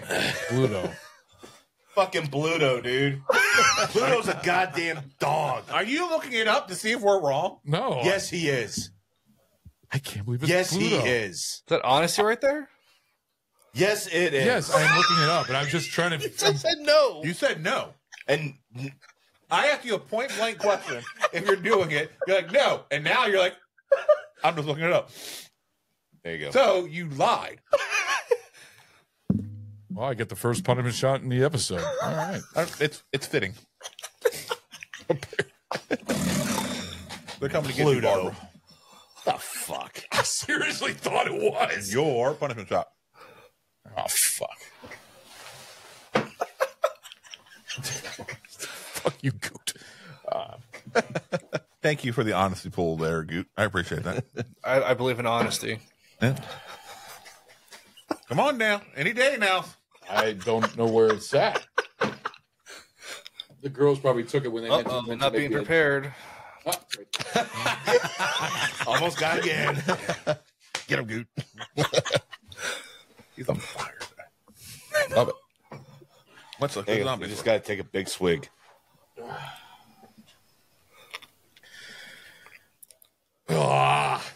Since that's like your backup bottle. There we go. Yeah, I'm almost out of this stuff, but you guys got to make me that new stuff because, or Stoa needs to make me more of the vodka because I'm out of that shit, Kool-Aid shit. This is like, oh my god! Oh, since when? Since last couple episodes. Oh, dude! I mean, you have not said anything. No, we said in the last couple episodes, yo, I got to make another one. I'm still waiting for it. I don't remember you saying that at all. Okay. Neither do I. You weren't here. Okay. Oh. Well, you know what? Let her know. There you go. Have you learned your lesson? I've learned my lesson. No, you Play the have fucking not. clip. It's Bluto. It's what? What? Bluto. There we go. I heard Pluto too. Yeah, so did I. Jesus, you're weird. Was it Let's 3? just get through this, can we please? Just get it over with. Oh, that was 3? Coming to get you, Barbara. Fucking calling yourself out. For the love of God, Johnny. They're horny, Barbara. They've been dead a long time. Look. Look, there's one of them now. He wants you. He's getting closer. Dangerously close. Stop it, John. He's going to hear you. It doesn't matter. He knows we're here. It's too late now. There's no escape. No, Mother! You bastard. Bastard. Johnny. I'm sorry. Very sorry. Hey, I'm sorry. Hey, man, are you okay? Is there something we can do to help? It's weird, huh?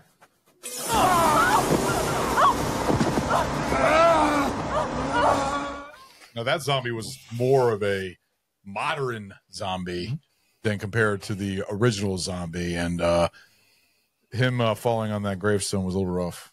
That was a little rough mannequin, Ken doll mannequin type of thing. That's Tom Savini, baby.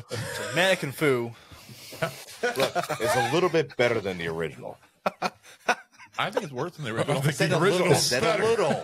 I think it's worse than the original. Really? 100%. Same here. Yeah, it's very See, at least noticeable. this one here, you see the original. You just see him like that horrible fucking fight scene between him and the zombie. Yes. Yeah. And shit. And then you just see him lying on the ground with no blood or cut on him. No, there was. Was there? There was. Oh, okay. I didn't see it then. No, it was there. He was very like skeletal. Well, he had like a lot of makeup on him and everything else. No, Johnny. No. Yeah, no. He what he's talking about is the first Johnny. After he got fell. Oh yeah, there's blood. Yeah, I didn't see it. Yeah, and, sorry, no, it was this.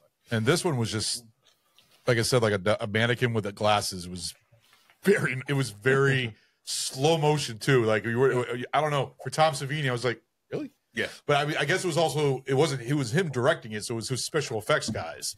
Yeah. Everything else. So I don't know. Why couldn't they have Bill Moseley fall in a foam? He could have looked at him and says, "Come on, guys, do better."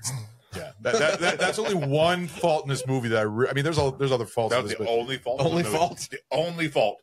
The only it was fault a really of this thing that entire movie. bothered me. Everything else was fine. That Okay. was the only thing that really bothered me. I was like, that's rough. Okay. I mean, shit. I mean, you think of the Return of the Living Dead 3 movie. I mean, there's so many faults in that. I love that movie. I have a fucking poster of it, man. She's great. It's a good one. I love it. That's my next Halloween next year. All right. So we're now. Go ahead. Hold on. That is my next Halloween. I do want to bring attention to something though. Okay. You said you even called yourself out during that scene. What? No, I said that. If you're talking about 3 times, that was me. Oh, that was you. That was me. Oh, I thought he said. I questioned it. I was like, was it 3? Was that okay, the 3rd? Never mind. That was me. Okay. Okay. All right. I thought it was you. No, I didn't say anything. I was putting a clip on. You were saying something. I didn't know what you were talking about. That was me. Okay, never mind. Never mind. You got saved. Okay. But that still brings up the question, though. What? 3. You saying the Bluto No. thing? Yeah. Okay. I heard him the most recent time. I heard him say Bluto. Okay. I could be mistaken, but I'm pretty sure I heard him say Bluto. Now, if you wind the tape back, he did say Pluto 3 times before we correct to being Bluto. If you want to call it on that, that's on you to make that decision. But the most recent one, I'm pretty sure he said Bluto, and if he plays the tape back and you call a vote and you find out that you're wrong, you're definitely getting a punishment shot. I'm just trying to look out for you. I understand. Case. No, I was more or less questioning, but no, I'm not going to do that. No. Okay, so there we go. You're safe. You may pass. I will defend you. I will defend you. I know. I got it. But I will also call you out when you are fucking wrong. I was wrong. Like you walking I around was wrong. promoting your love of cock. I may have caught it if I caught it at the time. Are you not promoting your love of cock right now? I am not promoting that. Really? Ragnar, would you say he's promoting his love of cock right now? I would say a little bit, just a little bit. Yeah, yeah. I mean, I'm promoting my love for beer and blowjobs. My hat. Can't see it from here. Okay, show him your hat. Yes, he is. Because I'm wearing a hat that says cock. Yes. Yes. You are promoting cock right That's now. a big one. But I'm not promoting the love of cock. Do you promote stuff that you don't like? No, I'm wearing a hat with a. Do you promote stuff that you don't like? I'm wearing a hat with a rooster on it. It's for laughs. It's a comedy bit. Okay. You're promoting your love of cock. I can't see it. Get closer. I like what you're going. But you caught yourself. You caught yourself. I know. Hey, you know what? You know what? Every single one of us would have done the same exact fucking thing. I know. I give you credit. You caught yourself. That was amazing. I set him up. See what he feels. I am fucking up. Shit. All right. Oh, that was good. That was fun. All right. So now we're on to our second drink. We're on to our second film. I'm really. I wanted to excited do about this something different. I wanted it something that tried to do its own thing based on what came before it, but make its own voice. So I decided to go as far away from Beefeater London. England? Yeah. As I could get away with. I mean, you literally did. No, that's exactly what I did. Yeah, I went far away from a Beefeater London dry gin to a Japanese craft gin called Roku Gin, which apparently means Roku, I guess, means 6 in Japanese. Mm-hmm. I did not know that. Which makes no sense because fucking Roku streaming. Yeah, apparently, I guess because maybe it had 6 channels to start with. I don't fucking know. All right. That was their 6th. That was their 6th attempt. Yes. It means 6 and in it's still Japanese. fucked up. The first 5 were fucked up. And it is made with 6 unique Japanese botanicals. What's the price point? This one's about $40. Okay. Or $7.50. So not super expensive at all. Yeah, 40's not bad. Yeah. But like we've talked about gins before. We've never done a Japanese gin, have we? No, I haven't. And I've been very curious to try it. When we did Japanese whiskey, loved it. Oh, yeah. Big fan. And it introduced me to a new genre of whiskey. So I'm hoping the gin might do the same thing. I mean, it smells good. Yeah, it smells super fucking fresh.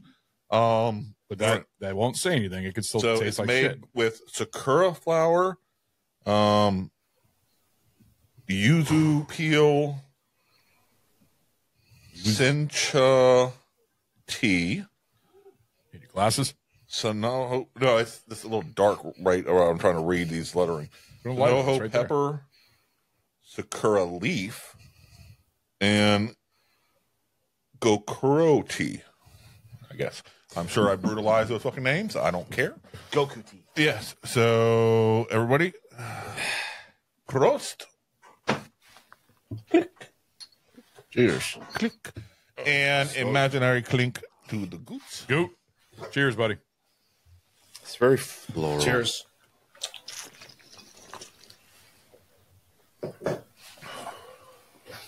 Wow, that's different. Oh, that is so bright. It's smooth.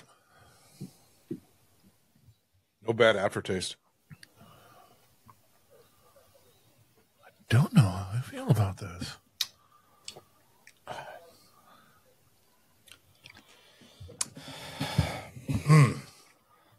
It's not that heavy. It's So that pepper gives it warmth, very, very mild, though.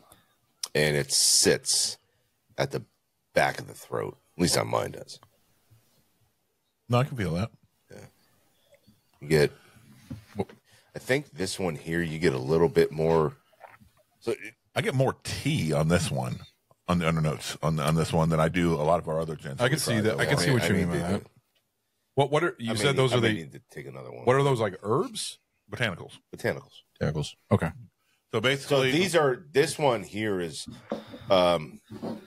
it's coming from Japan, so it has very different botanicals that you can get from like here or London. You know. So You want to pour yourself another one? I will in a minute. Got a little bit of warmth to it. No, it's nothing bad. Like it literally just sits there at the back of the throat for a second, and then it goes away. and by the way, this is bottled by Centauri.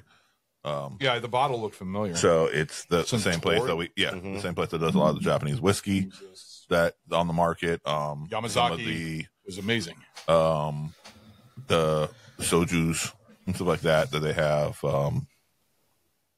Centauri is a very one of probably the largest Japanese liquor distillers. For a good time, drink Centauri time.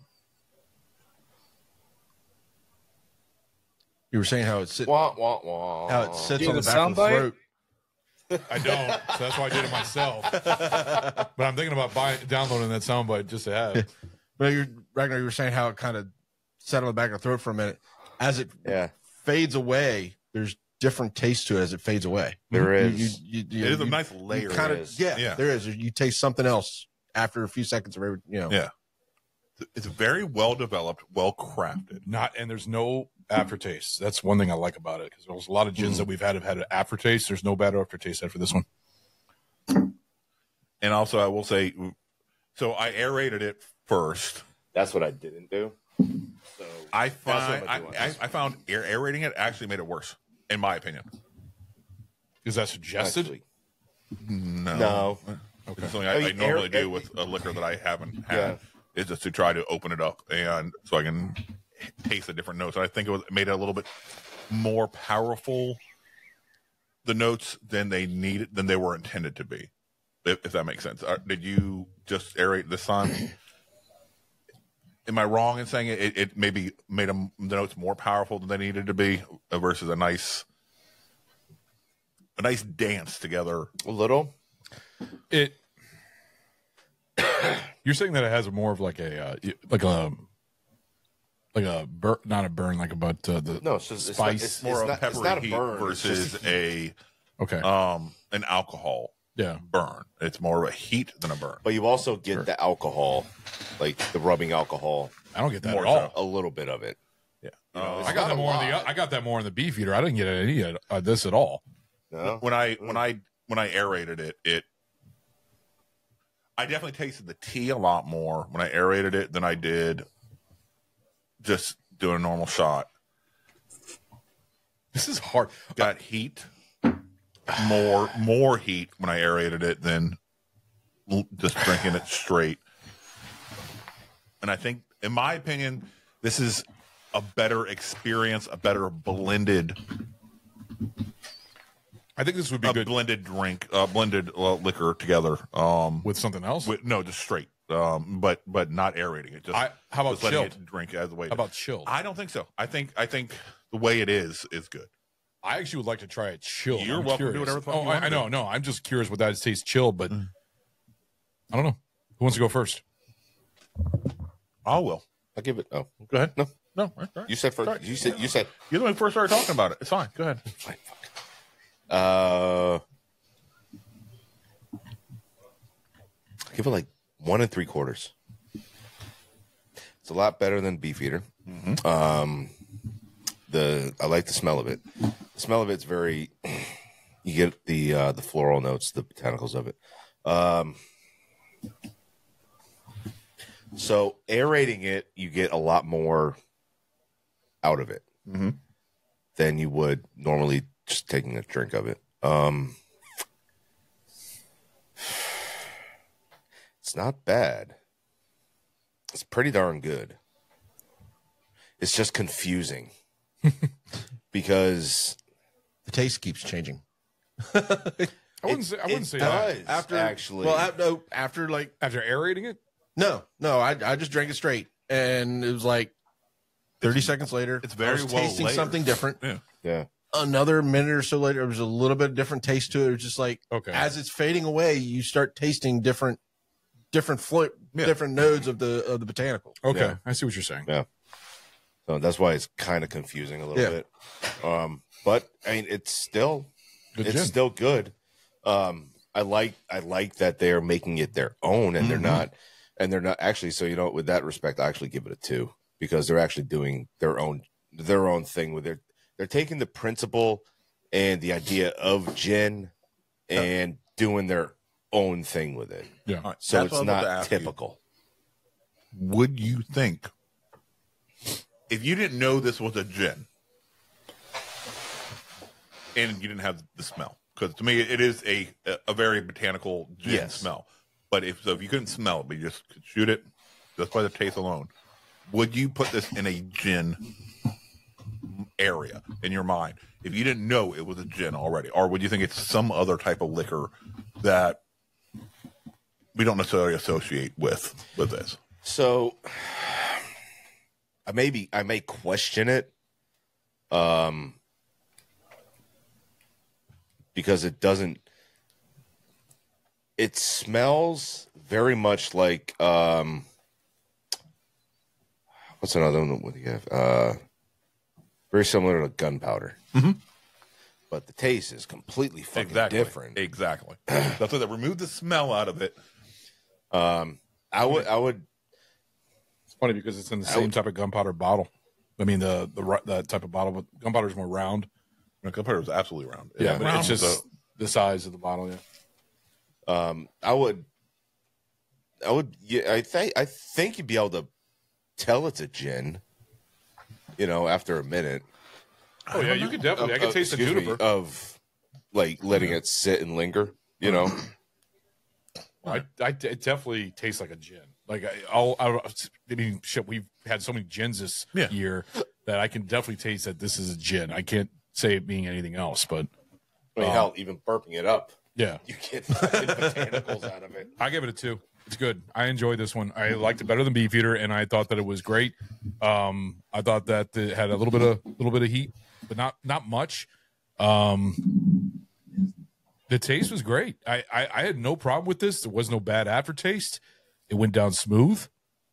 It's a 2. I'd drink this again. I'm really a fan of Centauri. Centauri does a good job, and like Ragnar said, that they made it their own. They didn't copy other people. They made it their own. And I think that gives it a lot of credit right there. So, yeah, 2. It's good.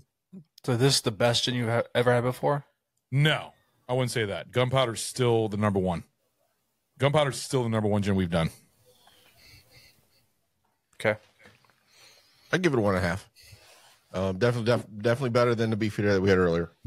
And I kind of liked how, like I said, I keep going back to it, that the taste just keeps changing as it was fading. Okay, very nice.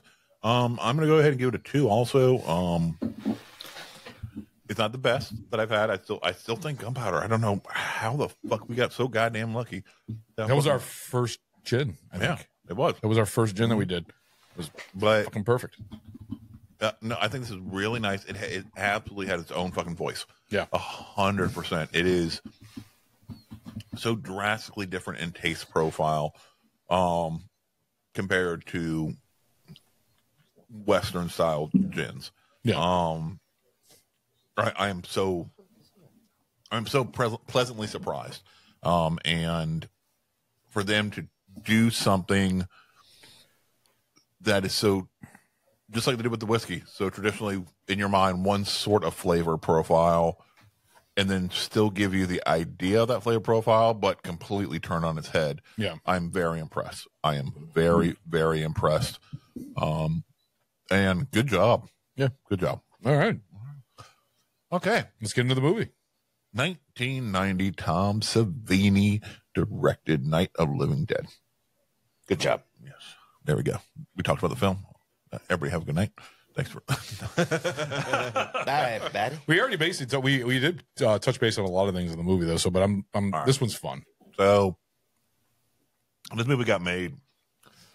A big reason this movie got made was to finally clear up the rights to lock down the copyright 100% and remove any sort of future arguments people may have. So he copyrighted both films. He copyrighted Night of the Living Dead. The name. Night of the Living Dead. And then the type of film, yes. By releasing a film titled Night of the Living Dead and copyrighted, and then following this kind of structure that it had, it kind of retroactively protected his original film. Okay. Kind of. I made it so from that point on, people couldn't rip off any more shit than they already had. Now, what was already out there was out there. Was Dawn of the Dead copyrighted? Yes, it was. Yeah, everything else was copyrighted. It was just Night of the Living Dead. Dawn of the Dead. original wasn't. Dawn of the Dead, Exactly. Day of the Dead, Land of the Dead, Survival, and Diary. So, and then if you notice, it's of the dead, not of the living dead. Until you get to Return of the Living Dead in that series. But that's not copyright. They kind of no, that's different. So really, wait, what? Night of the Living Dead versus Dawn of the Dead. Day of the Dead. Oh no, okay, yeah, no, you threw me off when you said fucking Night of the Dead.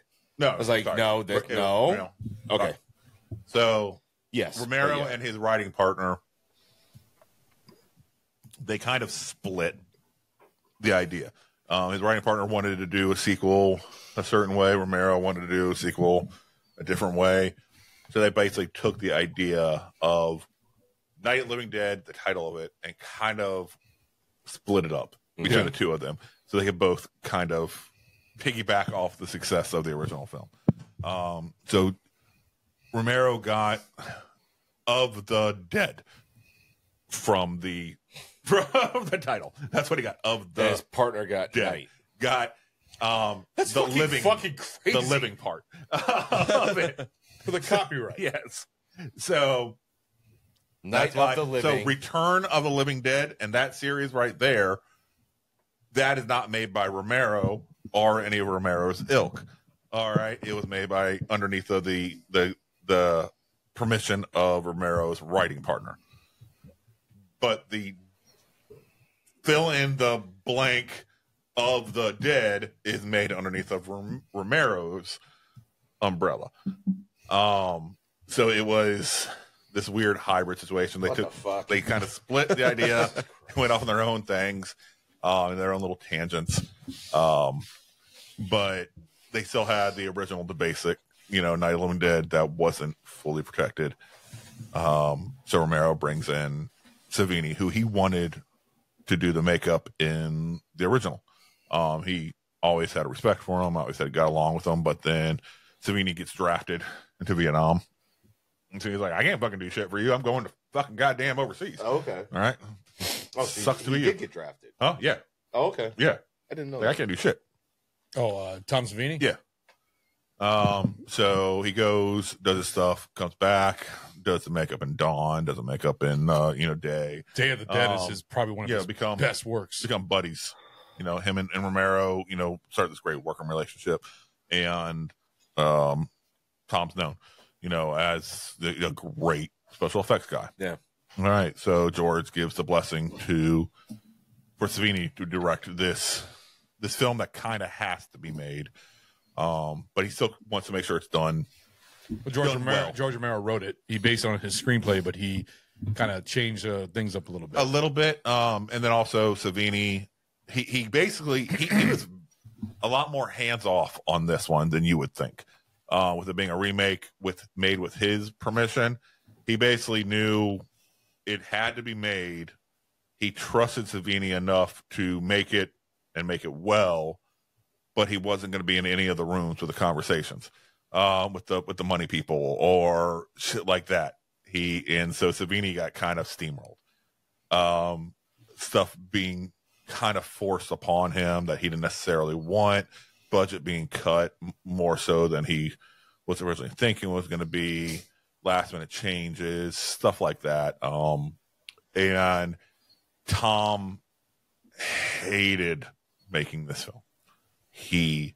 Because he didn't want to hurt making this film. He didn't want to hurt the from the directing. He thought it was going to be one way, and then it ended up being another way because they didn't have the respect for him they had for Romero.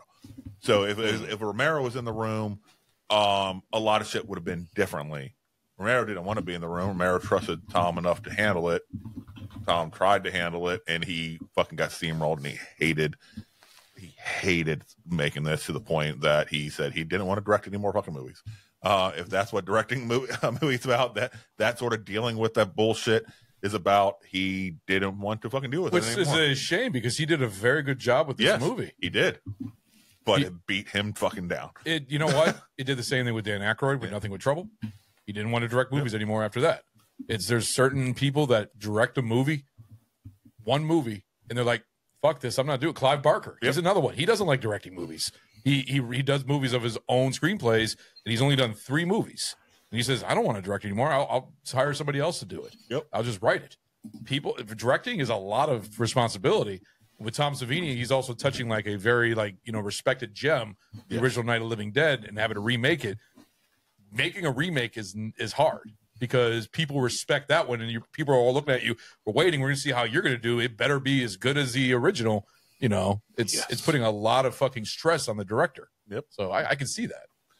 But he goes on, does this. He makes Barbara more like she was in the original script. He wants more of a fighter. Yeah. And she kicked ass. She really did. Well, in the beginning, she seemed like a little, ditzy, like oh, I'm scared, and then she kind of just toughened up. Yes. And her coin flipped the other way. She gave me Sarah Connor vibes. Yes. Yeah. Yes. You can tell. Good. You can That's tell though how she was going to be when they went outside, and she immediately grabbed the fucking boots. Yep. Yeah. You could tell that she is not going to be the exact same version that we saw in the first one. Which basically for the first 30 minutes was just sitting on a couch doing nothing. That was like the whole movie. Basically. She was fucking useless. Then getting slapped around. Yeah. She was showing signs of her getting slapped around. Of being in shock until the shit started popping off inside, and then her switch flipped the other way than what but Barbara. Ben, his character kind of went towards Barbara in the first one.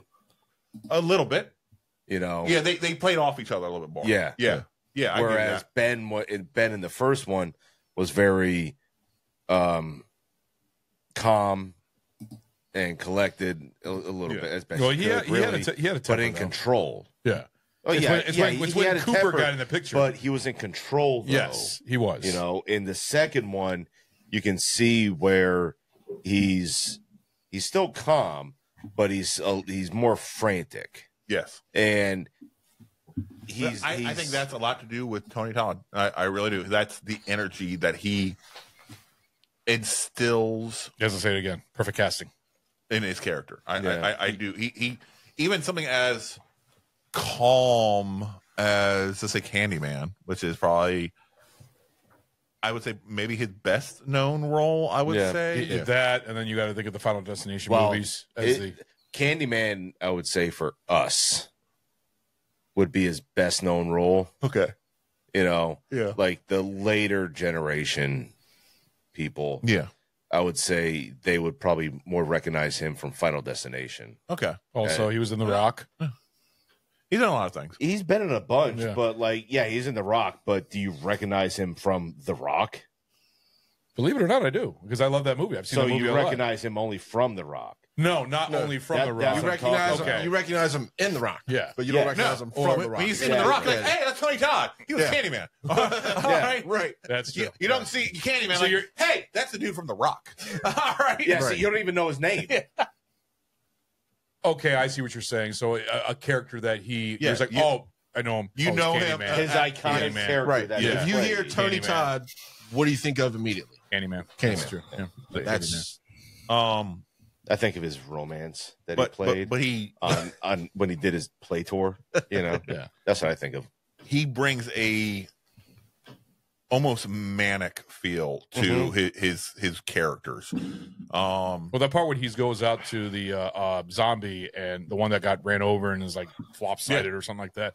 He goes That out there and was kills fucking him. funny God as shit. damn you! Yeah, that was amazing. To me, that was him being Tony Todd. You know, like that's what run you the fucking role right there. Yeah. That so do you know another actor who was very close to getting this role? Patrick Swayze. No. Mhm. The Tony Todd role. Oh, Denzel Washington. Nope. O.J. Simpson. Incorrect. Oh, hold on. that would have been the juice. Oh, that would have been fucking funny. Is it a rapper? Eddie Murphy. Chris Rock. He'd eventually go on to play in a zombie movie. Ving Rhames? Ving Rhames. Really? Ving Rhames. Good job, man. Yes. Ving Rhames. Really? He's actually Yes. in No Dawn of the shit. Dead. Yes. I couldn't see him in this. I could back then.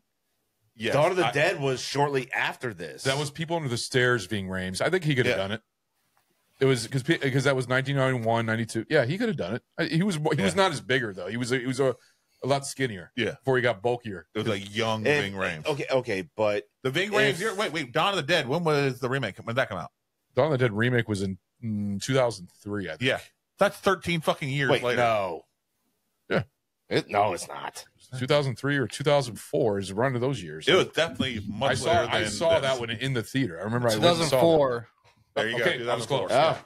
Yeah. Wow, I am way off. Exactly. I thought you were like, oh, it ain't much later. Yeah, it fucking is. That is a much different Ving Rhames. Yes, never mind. That's a much different Ving Rhames. Yes, it is. So it would have been interesting if Ving Rhames had done this, if he would have gotten his career trajectory would have gone Tony Todd way, where he'd He's be had only a lot of great associated- movies though. Yeah, exactly. I love Ving Rhames. But would he have gotten stuck in The Tony a Todd. horror genre role? He had People Under the Stairs a couple years later.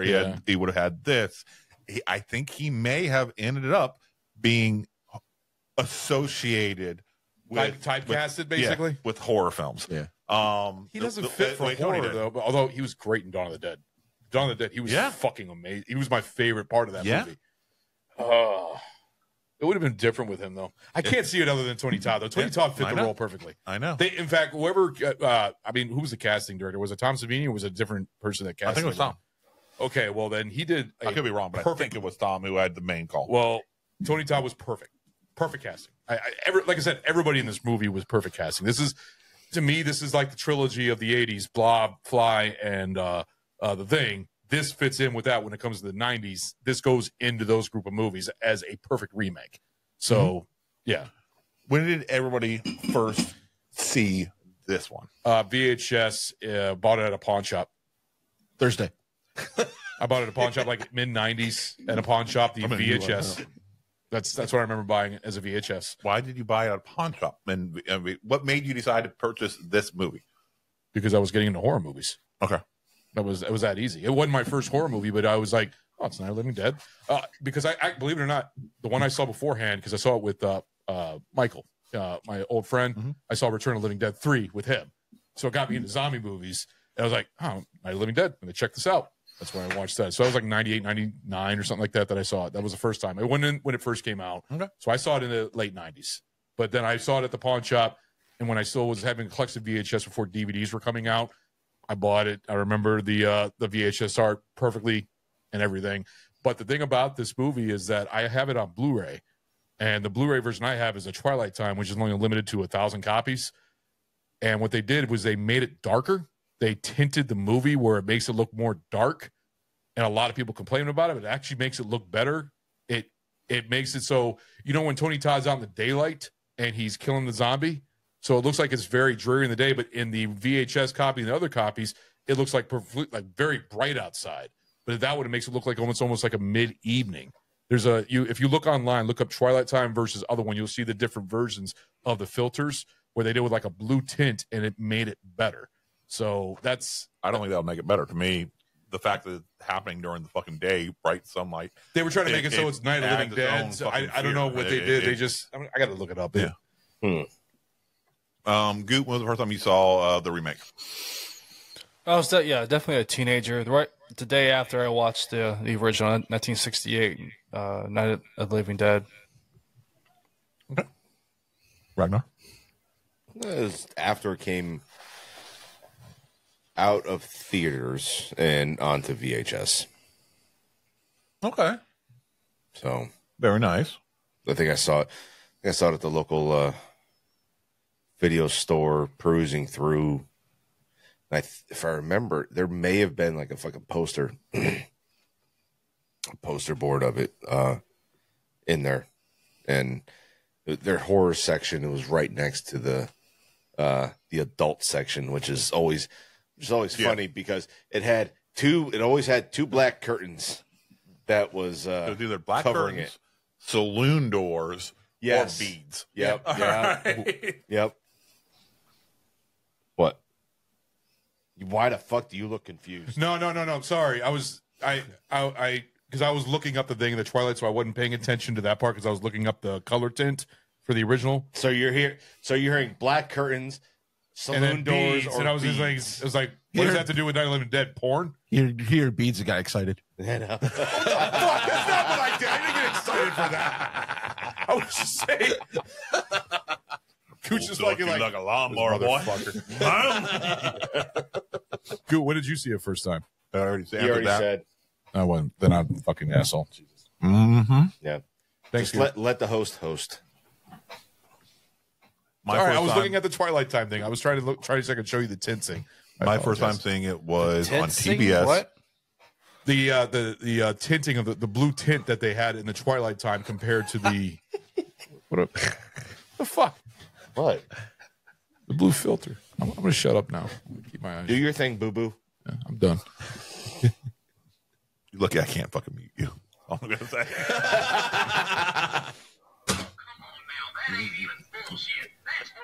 There you go. Yeah.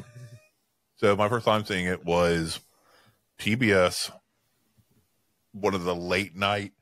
Oh, wow. TBS at night? 11, 12 o'clock at night. Oh, so you saw the cut version of this first? Yeah. Okay. Yeah. I was 10 years old. It was, one of the super late night ones, watching TV in my room when I was supposed to be asleep. And that came on. And I was like, and I was just transfixed. I could not. I just fucking couldn't stop watching them. This is fucking amazing. This is awesome. And was this your first ever zombie movie? That I can recall. Yeah. So you never saw Return of the Living Dead before this? No. Okay. I was curious. No. Because I thought you saw a lot of movies prior to that. Because I've seen a lot of movies, not like B horror movies. Okay. No, I mean it was a genre that I didn't even know they had a name for existing at the time. I didn't know what that these types of movies existed, because most of my movies before this were films my dad would buy on VHS. So they were more along his taste profile, or they were good movies. Yeah. They weren't B horror movies, because he wasn't out there buying fucking VHSs of fucking B horror movies. No. All right. So but back then though, he didn't even know that they were considered. I didn't know at the time that they were considered B. But as I started developing, I'm like, oh yeah, these are good horror movies. These are these are not good horror movies, but Yeah. these are fun movies. Yeah, I love them.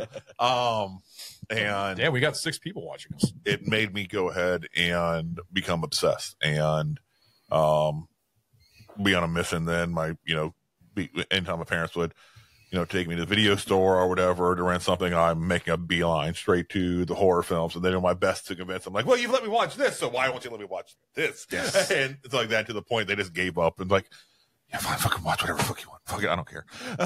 I'm like, yes, I win. Bad parenting for the win. And I just remember being transfixed, because it was, let's see, if it started at probably 11, I was probably like 1:30 in the morning before it fucking ended with commercials and shit like that. That sounds about right. Yeah, And you were thinking thinking I about, was like, I need to see more of this. this is amazing. And then watching fucking at the end when he comes out of the fucking basement and fucking gets, fucking put down, like, oh no, he's a good guy. And then the fucking Mr. Cooper comes down. Hey, you came back. And then he gets put down, like, oh, she was a good girl. What the fuck? He just Here's another one for your body. But One it's more just stuff that I didn't even expect to exist based on traditional film tropes at the time. Which ending do you like better, this ending or the ending of the original? Because in my opinion, the ending of this one was better because Barbara got her revenge on Cooper. Except for, I think the fact that nobody survived in the original. It's good. One of those better deep, dark endings. It was more of a realistic ending. Okay. All right. Not everybody's making it out. Yes, they're super slow and super, weak unless you have numbers. But realistically, this is shit that at the time nobody's expecting. You weren't prepared for. Guaranteed. If that happened right now, even if they moved at the pace that they did, thousands and thousands and thousands of people just around here are eating it. All right. All right. They're fucking dead. Do you think the original? Yeah, I think the original, just because it felt more true.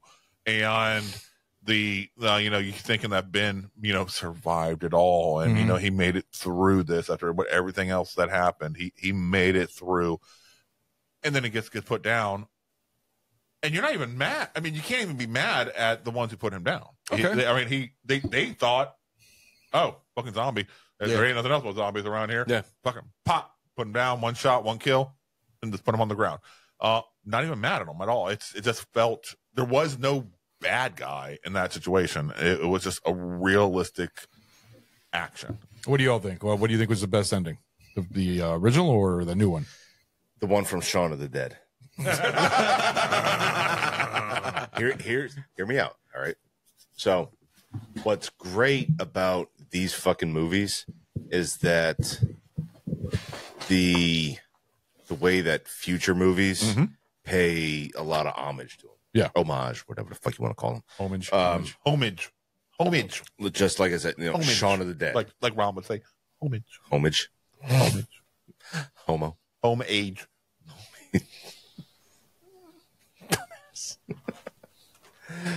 But like Shaun of the Dead paid so much credit to this, in the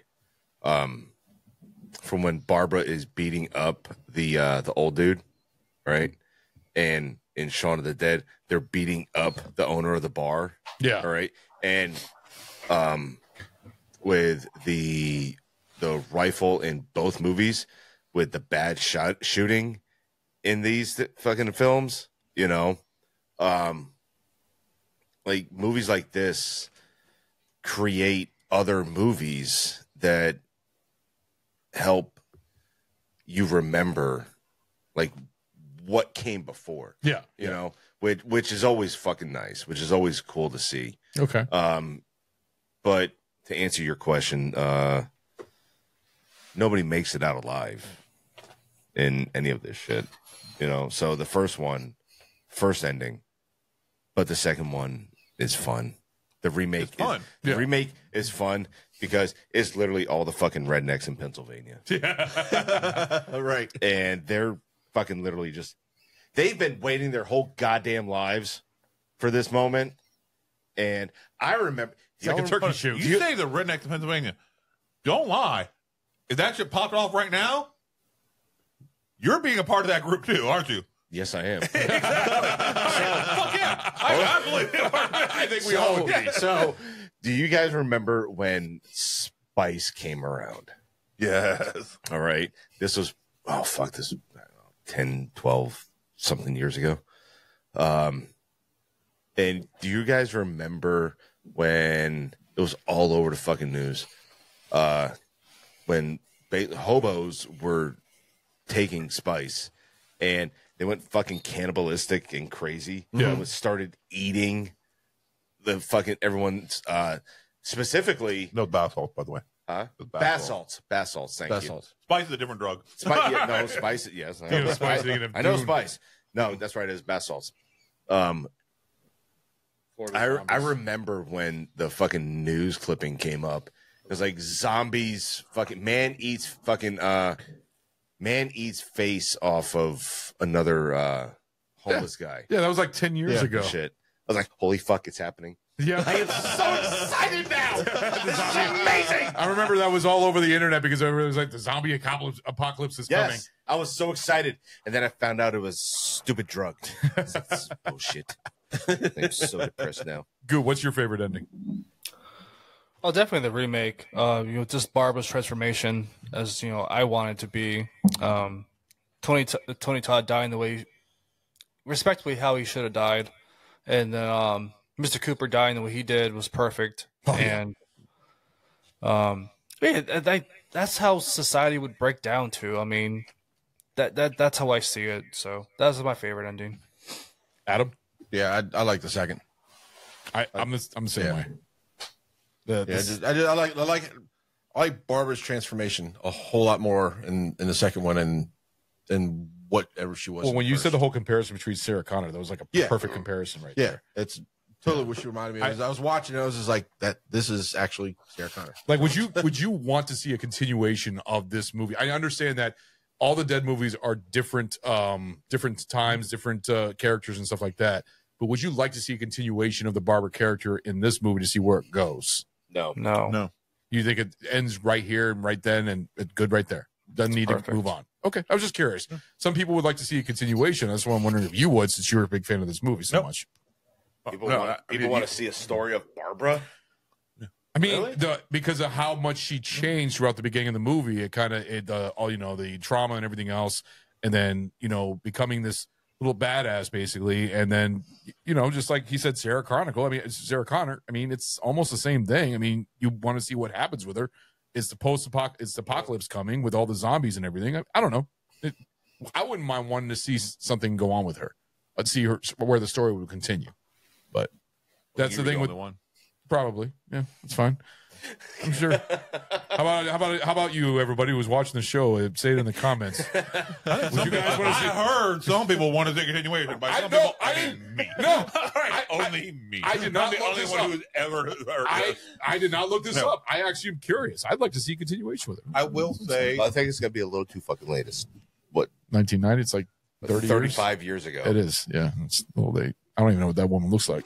see, I've never seen her in any other movie. I feel at the end of this one, it definitely feels like they've gotten the plague underhand, real fucking good. To the point where it's over with. That they're To me, yeah, they're like if you already have fucking riding gangs of people just fucking hunting and clearing shit out, The fighting pit. yeah.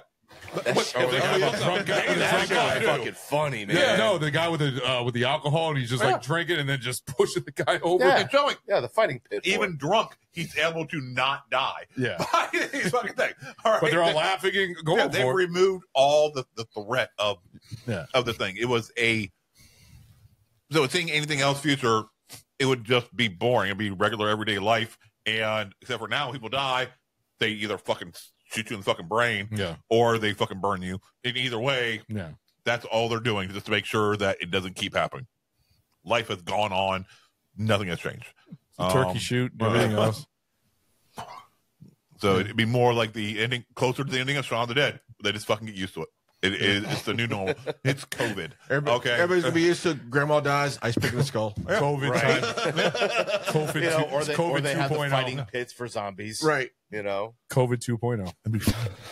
I ain't gonna lie. really It'd be would fun. be. Yeah, it would be. All right. You know what? You Hanging zombies from a tree and shooting at them, using them as targets. you want to have live, realistic fucking movement? Hate to say it. It sounds fucked up, but I mean, would you rather be doing that or shooting dogs or squirrels? No, shoot the zombies. They're already fucking dead. Yeah. All right, don't matter anymore. Oh, you could go and hunt them and everything like that. Oh yeah, Yeah. A whole new cottage industry would pop up, and there you go. Yeah, that'd be nice. That'd be nice.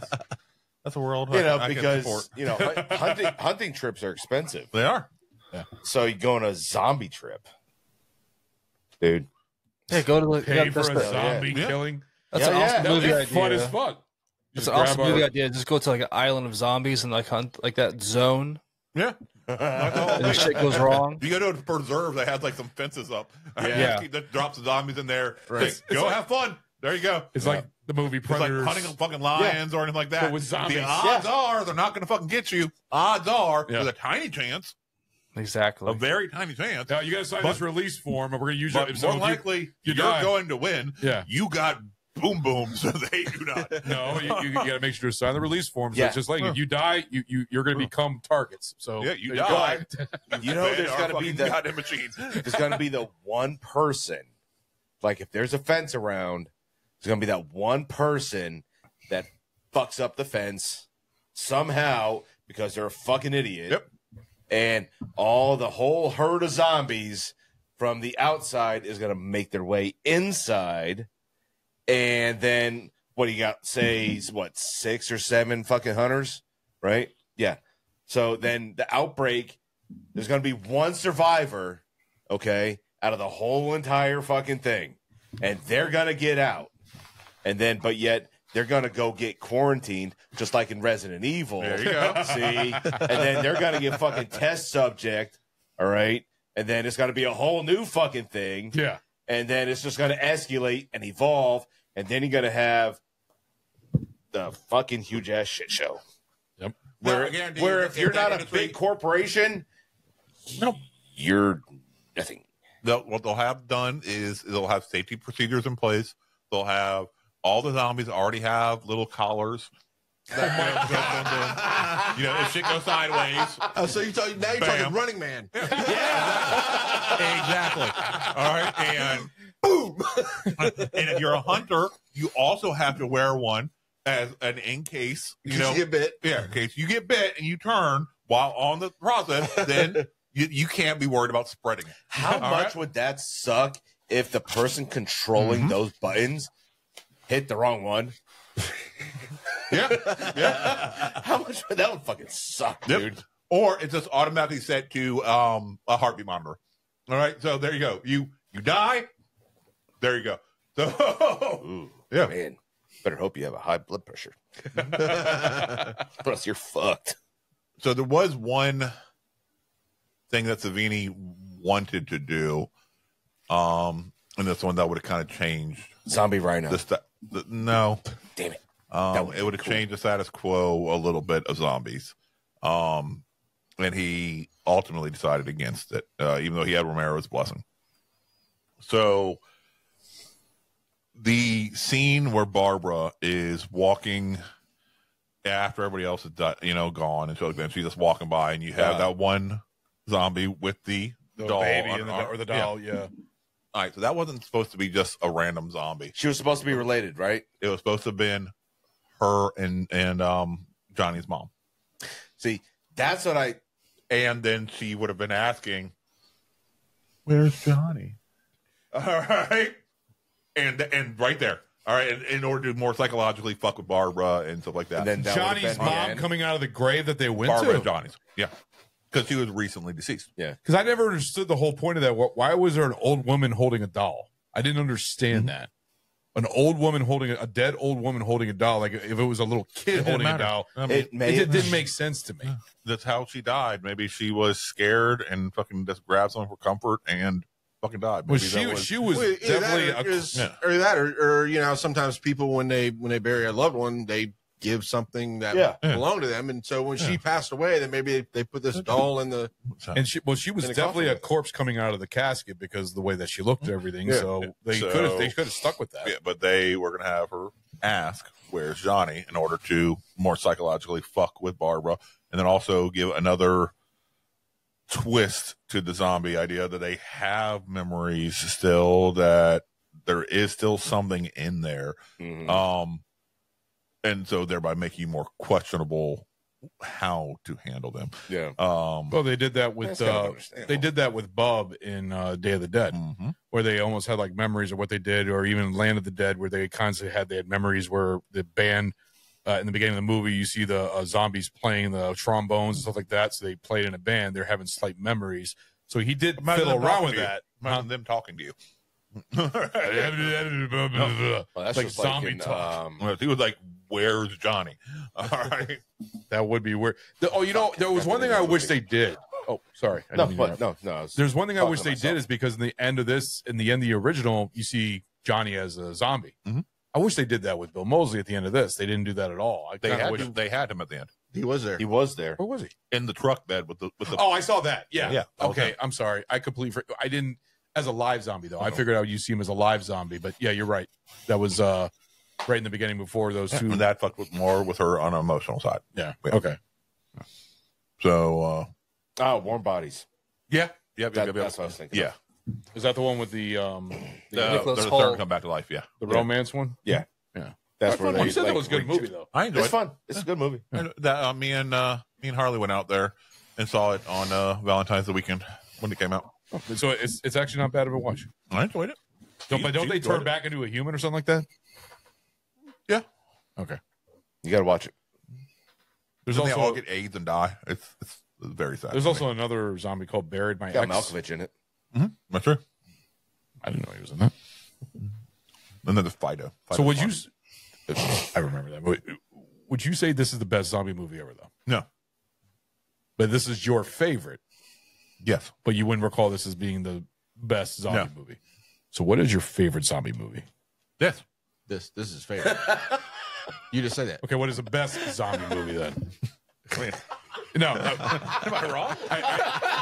Where are the questions? No, you answered it exactly the way it was asked. What to you. is what is the best zombie movie? It all depends on what you're going by. The scariest, you're going by the horror, you're going by the funniest, you're going by. I'm just going by there's too many zombie. genres. There's too many I'm just genres. going by zombie. There's too You many can't types. because there's Okay. too many sub. And so how you you're have measuring horror. it, how you're measuring it is all different. Yeah, Okay. like So- you've got horror and you've got zombie, right? Right. They you would think they go hand in hand, They don't. and then but they don't. So then you've got like zombie, right? So that leads into horror, but then you could lead it into a comedy. Yeah. You can lead it into an action, drama. There's too much. And are zombies the main focus, or are they just a catalyst to tell a different story? Video Like game. The Walking Dead. Yeah. Or I Am Legend. Yeah. Yeah. Well, that's more. They're more vampires. Vampire zombies. They're vampires. They're vampire zombies. I see them more as vampires. Well, no, they are a little zombie sort. It's kind of like a mixture. You remember the They're movie? retarded. So They're retarded. so I'm sorry. Most retarded, not most retarded. Most vampires Wait, are not. what? Most vampires are not retarded. portrayed as being brainless husks that are just singularly focused. Yeah. Versus most of I Am Legends ones that are vampires, yes, most of them are single-minded creatures. Yeah. Then you have the couple of ones, Maybe like they're especially one new. particular one that is more. You could tell it's more thinking. He's like their leader. Yes. Yeah. So Well, the second one that's should why be I'll interesting. throw as a vampire zombie hybrid situation. Okay. Right there. Maybe they're new vampires. And then you also have ones that. What's your definition of a zombie? Because Yeah, I know what you're talking about. Yeah. Okay. I understand what you're saying. Yeah. So then your favorite zombie movie is This. this. That's fine. Yeah. Yes. 100%. Stu, you're killing King of the Hoisters. He's laughing his ass off. Oh, okay. I'm like, is he mad at me? No, he's in chat and he's laughing his ass off. Good. I'm glad. I'm hopefully laughing at Ron's setting me up to just shit all over him. If I could go by, if I could go by what he's saying, that's exactly what it is. Oh, It's always me. Come on. it's okay. You know, Abbott, Costello, you know, can't have one without the other. Right. All right. Yeah. But which one are you? Costello. Abbott. I don't want to be Abbott. I don't want to be fat. All right. Yeah, you're the fat one. All right, you fucking, goddamn judgmental prick. All right. That's a thyroid condition. Just like Stan and Ollie. You be Stan, I'd be Ollie. Wait a minute. No. That's the other way around. You be Ollie. You want to I'd be Stan. either one. Because one of them is taller than the other one. All right. The taller and skinnier one versus the shorter and fat one. I'm the taller and fat one. All right. You're the shorter and still kind of fat. All right. Fuck. Am I wrong? I'm not fat. A big bone. God, now As you're sucking your gut in. All right. Shit, I can't hold it anymore. Okay. Of all of us, Yeah, Adam is the fucking thinnest oxymoron. of all of us. He's what? okay, the thinnest. Yeah, he is. All right, and he's more in shape than you. He is. I'm not in shape. Are more in shape than me. Yeah.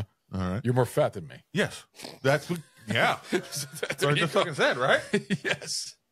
All right. Just had to Goot- say it so fucking Goot rudely. right there. Come on, round his shape. Goot's in more shape than everybody else. Goot's in good shape. Goot's in good shape. Yeah. Goot's sexy. Especially when he does that. There you go. Gets that pirate arg. What's your guys' favorite scene in the remake? Damn it. Oof. In the original, I know what it is. Okay, you can do both. You know what? I don't. So in the one. original is when Barbara gets smacked the fuck up. Okay. No, Very good. That bitch agree. fucking deserved it. I agree. Any scene with Ben, especially when Ben slaps Barbara around, perfect. Smack. Great. Bitch. Go ahead for your for the remake. The remake, so Mr. Cooper got shot in the head. Oh, at the end. That was enjoyable. It was. That was enjoyable because he was a piece of shit. He was smart. No, wait. Oh, fuck. God damn it. Just one. Okay. That was your one, I thought. No, I changed it. The whole fucking. No, you got to stick with the beginning. You got to stick the first one. Remember, you would say that to me. Yeah, I know because you keep fucking it up. Oh. Your show, so he gets away with it. Huh? I said it's his show. You get away with it. What does that mean? What is that supposed to mean? No, because he's letting you get away with it. Never mind. Just forget about it. You were forget about it. No, Drop it. No, because you were taking something out of context. Favorite remake scene would be the redneck bash. That would be my favorite. I agree with that. That would be my favorite. Okay. My favorite scene is the build up to when they're going to the gas pump, when they're getting the fire and everything's going wrong, and he's in the back of the truck and he just gets pulled out the back of the truck. And then why the fuck would you take a shotgun to a gas pump? I mean, that right there. I mean, seriously, to get the lock on the pump. Your favorite? It's just that whole scene. The dumbest scene is your favorite? No, just the whole tense, the music, Exactly. that whole scene. That's the scene I liked. I thought it was enjoyable. It was just a very tense, and I'm like, what the fuck's going to happen? And yeah. You were like, what the fuck's going to happen? Yeah. They're going to blow up. Well, yeah, I know that. That's what's going to happen. I didn't know that at first because I saw. I actually saw this 30 one. years, 25 I years saw ago, this you one didn't know before what's the gonna original. Well, so I did not know that the gas pump was going to blow up and they were going to go up there and the gas. I didn't know anything about that. When you see the original, it's the exact same thing. I didn't know that. Okay. So it was just a fun scene. There you go with the music. Fuck you guys. Goot, you go ahead. Fuck you guys, I'm going home. Oh shit, I'm already home. I'm talking. Oh no. That was funny. That was good. That was good. The Redneck Bash is my favorite, but I mean, I've picked something different.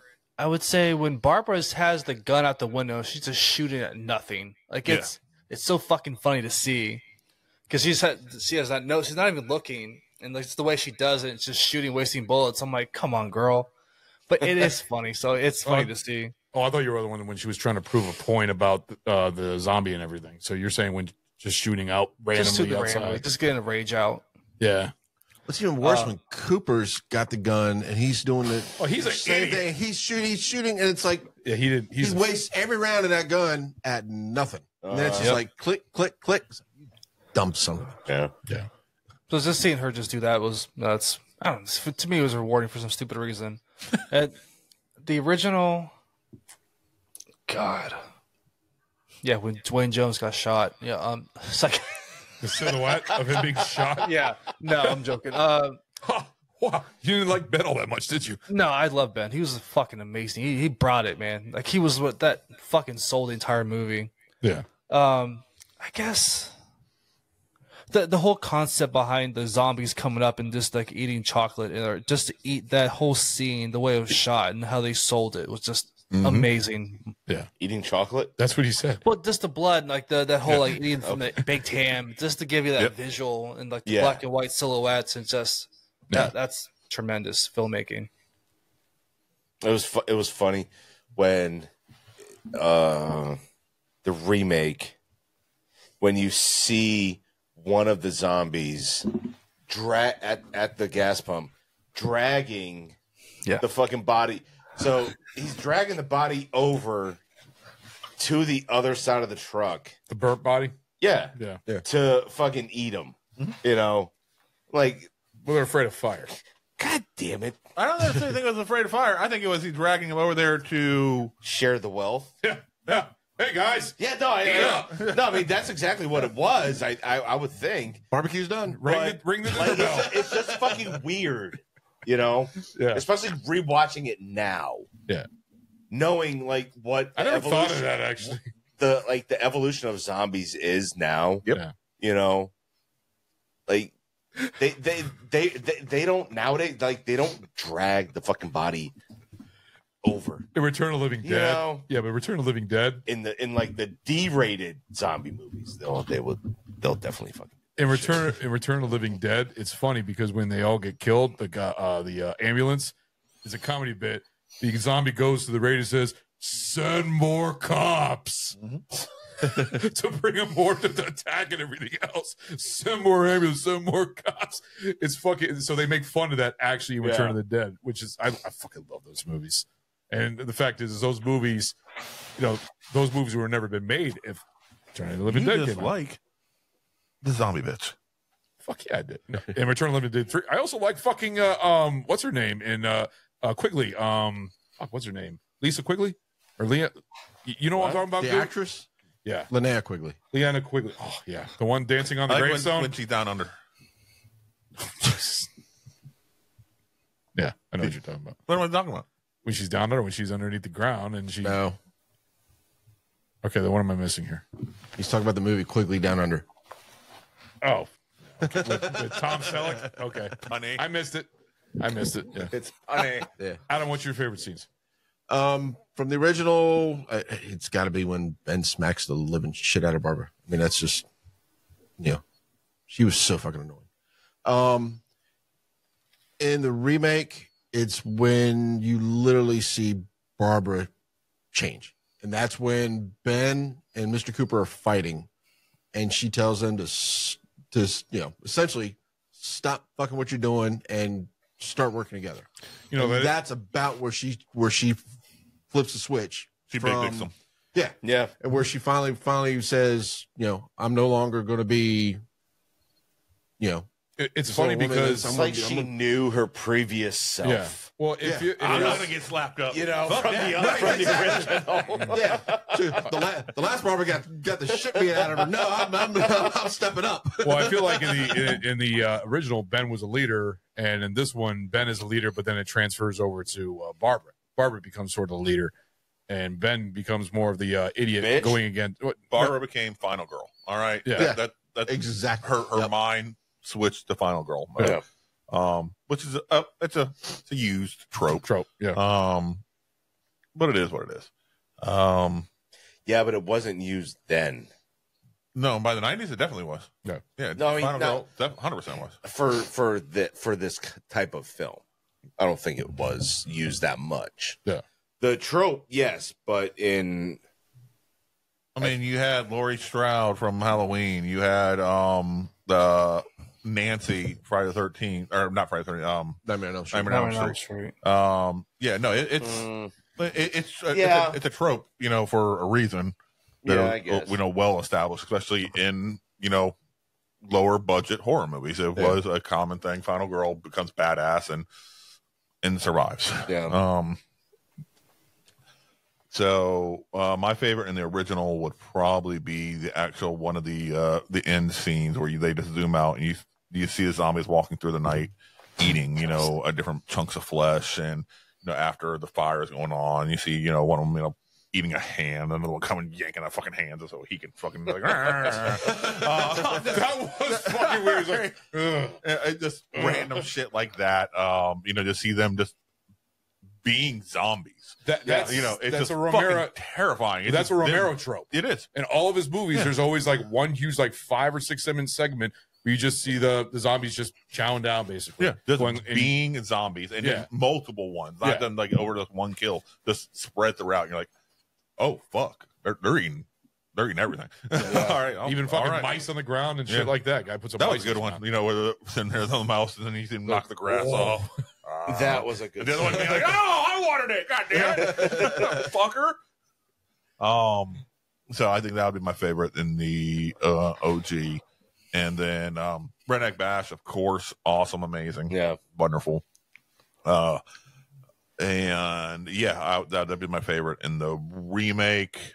But then, since Redneck Bash has already been talked about, let's go ahead and go with when Barbara's losing her shit and them trying to figure out what's going on. You know, of course, it can't be dead. People can't come back from the dead. No, really, he's not dead. Bam, bam, bam. No, he's not fucking dead, huh? Bam, bam, bam. What the fuck is he then? Bam, bam, bam. I guess all right. he's dead. Yeah. Okay. All right. Would you feel like the acting? My bad. Would you feel like the acting was good in this movie, or would you feel it's subpar? I think with what they had to work with, they did well. For a horror movie, it's great. They did well for what they had to work with. I think Tony Todd had the best acting of all of them. I agree. I thought Cooper was good. I think Cooper's wife was actually better than Cooper. Yeah, I thought she sucked. I thought her acting was better. I mean, you may not like her character. No, I thought her acting was horrible. No, I thought she was one who we gotta was. get her to a doctor. It's just the way she cared. But she cared about her fucking. No, she did, but her acting, I didn't find was all that good. She was scared to death of the situation and scared to death of her husband at the same fucking time. You could tell he was a woman beater. You could tell he fucking beat the fuck out of her. Yeah. Alcoholic fuckhead. Yeah. Now the retarded fucking country hick boy and his dumb bitch of a fucking girlfriend, Judy Rose. Oh my whatever the fuck her name fucking was. god! Judy Rose, right? It's oh my god! I couldn't stand them, especially. But do what I tell you. Judy fucking running out. You know. Oh no! I gotta go with him. You're like, fine, come along, come on. Fuck. Girl couldn't drive a truck worth of shit. That bitch. No, I just they didn't act well in my opinion at all. Even though I liked the boyfriend, I liked the dumb because I'd seen him in I think like Creep Show or wasn't he? Yeah, it was Creep Show. Yep, that's what I thought. I liked him in that. Creep Show's great. I want my cake. Yeah. So no, that's what I'll go with that. So, got a question. The end credits as they're rolling through all the photos. Yeah. All right. there's one particular photo, and I think it's the sheriff in the middle, one individual on the left and one individual on the right. One of them looks like fucking Patrick Swayze. I know which one you're talking about. It's not him. I know. It fucking looks exactly I have to like rewatch him it. for that time frame. I know. It's not. God damn it. I'll have to rewatch Because I looked it up, dude. I typed in everything in the fucking Google. Was Patrick Swayze in Night of the Living Dead? Was it his brother? It was no. Because his brother was acting around the same time too. His brother looks very similar. Yeah. But like I looked that up too, and no. And I started typing in like variations of words and shit. It was like nothing. Like fuck. Like it looks just like him. Oh, so it really got you back. It wasn't fucking him. Quit asking. That's funny. I'm sorry. And then Siri said, Patrick Swayze, and then Siri yelled at me about it. It's like, dude, you need to get a life. Just give it up. No, I know what you're talking about. But if it's that guy right there, if you had watched the talk with the sheriff, you see him walking. As you see him walking, you'll see. Okay, that's not Patrick Swayze, but definitely that picture. It is Swayze-ish. Yeah. But pictures could do that. Once you see him moving around in life movement, then you're like, okay, no, it's not. Yeah. Sometimes pictures will do that. That weird little shot. picture. Yeah. Especially the way those pictures were kind of grainy and all that made it. Yeah, they were grainy. That's what made it look like. That's what made it look like him. Right. I actually love that end title sequence with the music. I think that's fucking. I wish they didn't show her eyes more than once. That was kind of weird. Yeah, I like the idea of the photographs telling the story and shit like that. There wasn't a reason to show her eyes more than once. Yeah. And I think it would have flowed better. That's just my personal opinion. Yeah. I'm not Tom Savini, so I can't say. Are you sure? Yep. If I was, I'd be much fucking cooler. I would have a gun in my belt.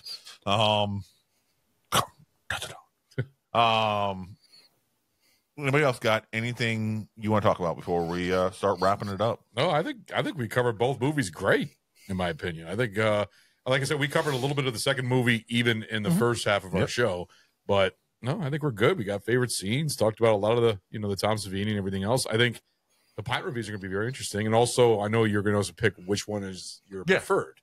Yeah. So I'm curious if everybody's going to have the same one or if there's going to be a difference. It's going to be interesting. You got anything, Adam? No. Now, I don't know if you already said it there. So are we reviewing? We'll be reviewing enjoyment and critical on both movies. Okay, gotcha. And pick which one is your preferred one to watch. You got anything before we start wrapping her up? All clear. Okay. Ragnar, you got anything? No, I don't got anything. I've got my dick in my hand right now. No, I don't. I can't wait till he sees this. That'd be great. All right. Okay, so let's go ahead and start it out. Ron. Oh, going with me first? Yeah. All right. Ron, go ahead and give us your enjoyment, your critical of both movies individually, and then which movie do you prefer? All right. Well, I prefer the remake. The remake is fun. Don't get me wrong. The original is amazing. And that's why when I get into my pint and critical, that's why I literally give you directions. Give me the enjoyment and critical of both movies, and then which movie you prefer, and you immediately fuck those directions all up. Oh, you okay. Immediately fuck them up. I didn't think it mattered. Keep going. I didn't think it mattered. It's over now. Okay, it's fine. You already done it. It's cool. However you want. You're not the host. It's okay. You go ahead and do however you want, Ron. I love giving you shit, brother. Yeah, apparently. All right. The original, like I said, preferred is the remake, but the original to me is a landmark with horror films. I think it is an amazing film. The black and white is something I prefer. I cannot see this in color. I'm glad I did not see this in color. I'm curious how it looks in color, but if you're fucking curious, and watch it in color. No. What I'm curious is like the tones of the skin, because I'm used to the other zombie movies. So watch it in color. I just think it will mess up the movie for me. I think it will mess up. Then watch it in black and white after you watch it in color. Right, then it'll fix it. Yeah. All in the world be right for you. It's preferred in black and white. I think this movie, like I said, is a landmark. I think the acting is good for its time. It really showed the whole zombie, the apocalypse and everything come in, and Ben, Cooper, Barbara, everything about this movie. The zombies, they were done really well. Even the weird naked zombie that they added, which is funny because they did a whole ode to that in the remake too. They did the original with the naked zombie walking by behind. No, I love this movie. I will watch this this is a great movie to watch around Halloween. I mean, I'm watching the whole series right now since we started this. I'm actually about to watch Day of the Dead probably sometime this weekend, and then Land of the Dead and get into the other ones. But if I were to give this for an enjoyment, I'm going to give this a 4.5. Almost. No, fuck it. I'm giving it a 5. I will give a 5 for enjoyment on the original. Why? Because I think this is great. I think it's a fun horror movie. This is a classic movie that I do not mind at all. There's a lot of classic movies that can tend to be boring and not be the best. This one I think is great. I enjoy this very thoroughly. I was sitting on the couch just enjoying this and smiling. I'm like, this is great. This is a great classic horror movie. For critical, I would probably give this maybe a 4 for the amount of time they put with the budget that they had. They did a really good job with this. The acting, everything that was done in this movie. I mean, for the fact that they did this in a 6-month period, I think that this was fucking great. I think critically, George Romero, he started the zombie genre and it ended up being great. I'm a big fan of Day of the Dead being one of my favorite movies of George Romero movies. But I think that they handled everything great about this. The tension, the way that they filmed this, the actors, the way that they moved the camera. I love the little camera motions that they did throughout the movie. I enjoyed even the score that they did. So yeah, that's what I'm going to give for my critical. Now for the remake, enjoyment's also a 5. I think that the remake is just as good. It's in color, but it's done really well for being in color because the zombies, they look more realistic in my opinion. I think that the makeup helped a lot. Yeah, it did. But I also, the way that they did the zombies, they did it exactly like the original, where they were, slow walking and everything else. It worked. The house. I loved how they changed the story a little bit. Like they still kept the same script of the original, but changed a couple things, changed the ending, made it a little bit more modern, more cursing, more fucks, something that you didn't see in the original. I enjoyed that with Cooper and Ben. I loved Tony Todd as Ben. I thought Tony Todd was fucking great as Ben. I think this is actually a masterpiece next to the original. I think both of them side by side are both great to watch together. I enjoyed this one very much. It's a recommendation for any horror fan, in my opinion. I think this is probably one of the best zombie movies out there. And there's so many good ones. I'm a big fan of the Return of the Living Dead series. I love George Romero's Dawn of the Dead, Day of the Dead. I love those movies, Land of the Dead. But this started it all. And Tom Savini, in my opinion, for being a first directorial effort, I think he did a fucking great job. He did well because special effects guy turning into a director doesn't always end up well. I mean, it did well with Stan Winston for Pumpkinhead, but Tom Savini did a great job with this. So he had a good backbone to it. Yeah, and the fact that George Romero being behind him on the making of it and everything else, and there was a couple special effects that weren't great. That's why it's not going to get a high critical rating, but it's still up there. But overall, it's highly enjoyable. So it's going to be the exact same as the original, 4. So 5-4, 5-4. Cool. Who's next, Stu? Let's go ahead and do Adam. For the original, I'm gonna say the enjoyment is a 4.5.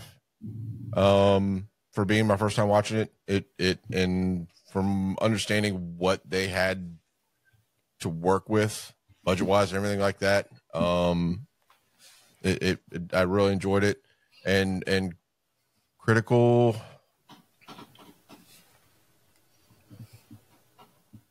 critical 4.5, same 4.5. For the remake, enjoyment, I like the remake better. Barbara just from the original just annoyed the hell out of me. I just can't get over her screaming the way she did. And I like the turn that Barbara made in the remake. So I'm gonna give that one for enjoyment a 4 3/4. and critical.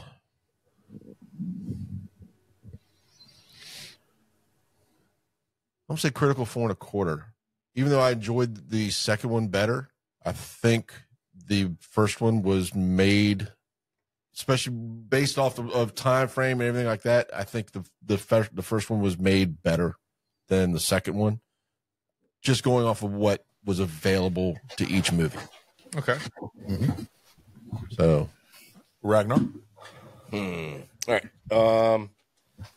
Critical and enjoyment for these two films.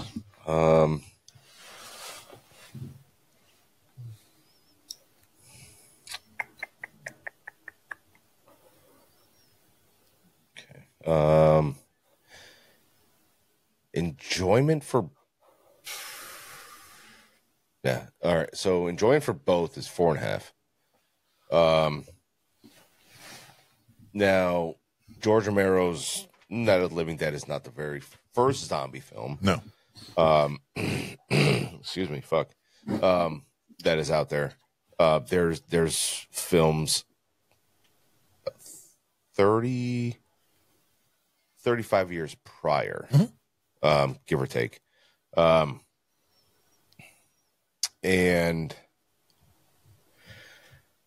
But this one itself, I think, told for the time frame, a modern version of what a zombie might be. And then the remake itself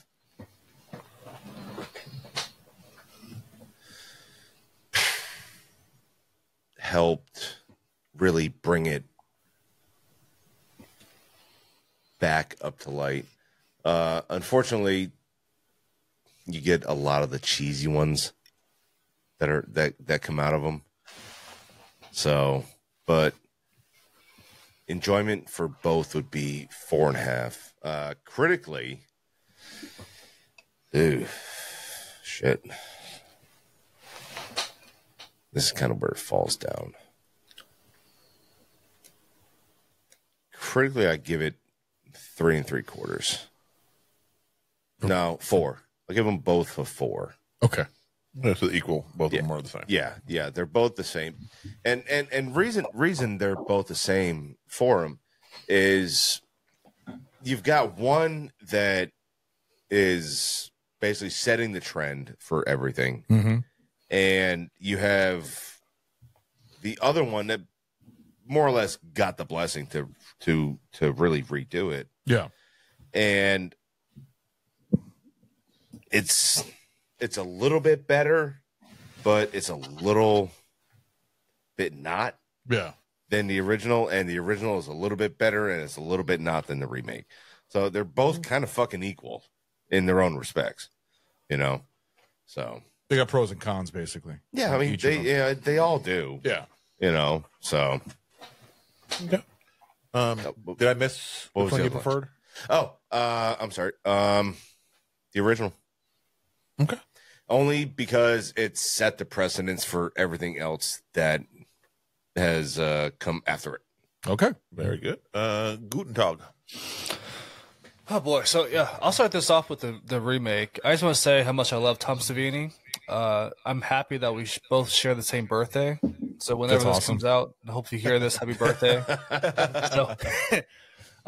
So it blows me away for this one. The tomato meter, which I fucking hate, but I look at it when I look at these kind of movies, or reviewing these movies, because the tomato meter for the 90 remake is 68% both sides for audience and critical, which is shocking to me. Because I'll tell you what, I meant the other one, but for this movie, it brings a fresh, approach, or a fresh, just vantage point to the original 1968 classic.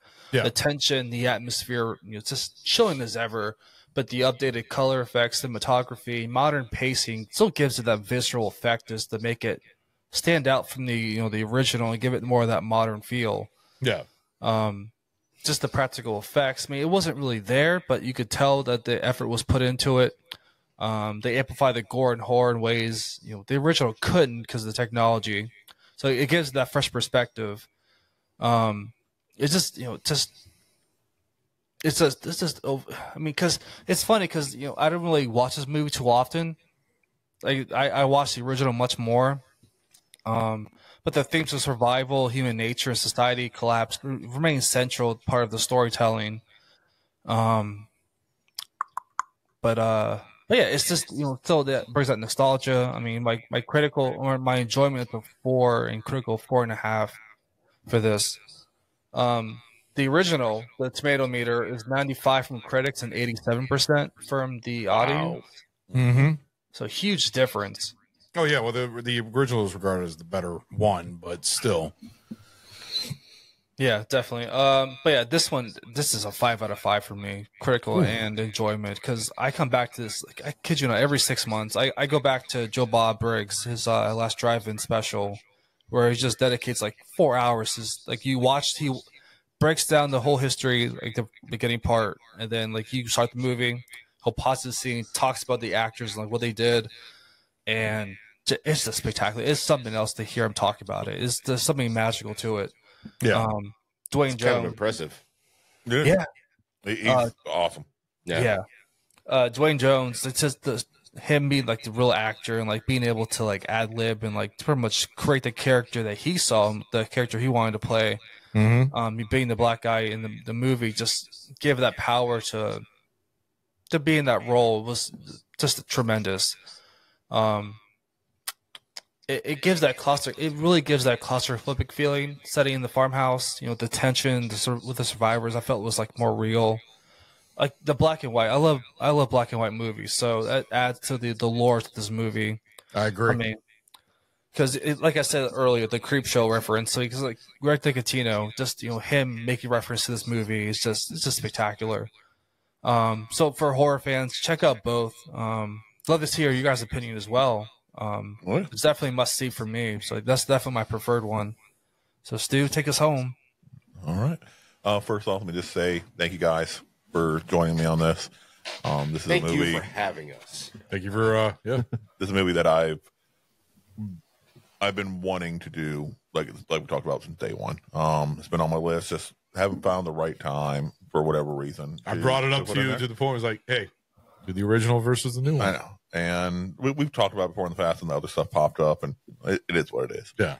So the fact to actually sit down and be able to, share my love with everybody and get overall very positive reviews. So I'm not the only, weirdo. It feels nice. No, it's a great movie. Feels nice. Okay, so I'll start with the 1990. Enjoyment is a 5 for me. Is it a perfect movie? No, it's not. But it hit me at the right time, right mentality. That it just sunk its way into my brain. Yep. And it will always scratch my little happy button inside my brain. Because it's there. It's there. It's like scratch a button. In your brain. It's like fucking heroin. I've never heard that before. Yeah. But you understood it, didn't you? I did. Absolutely. It's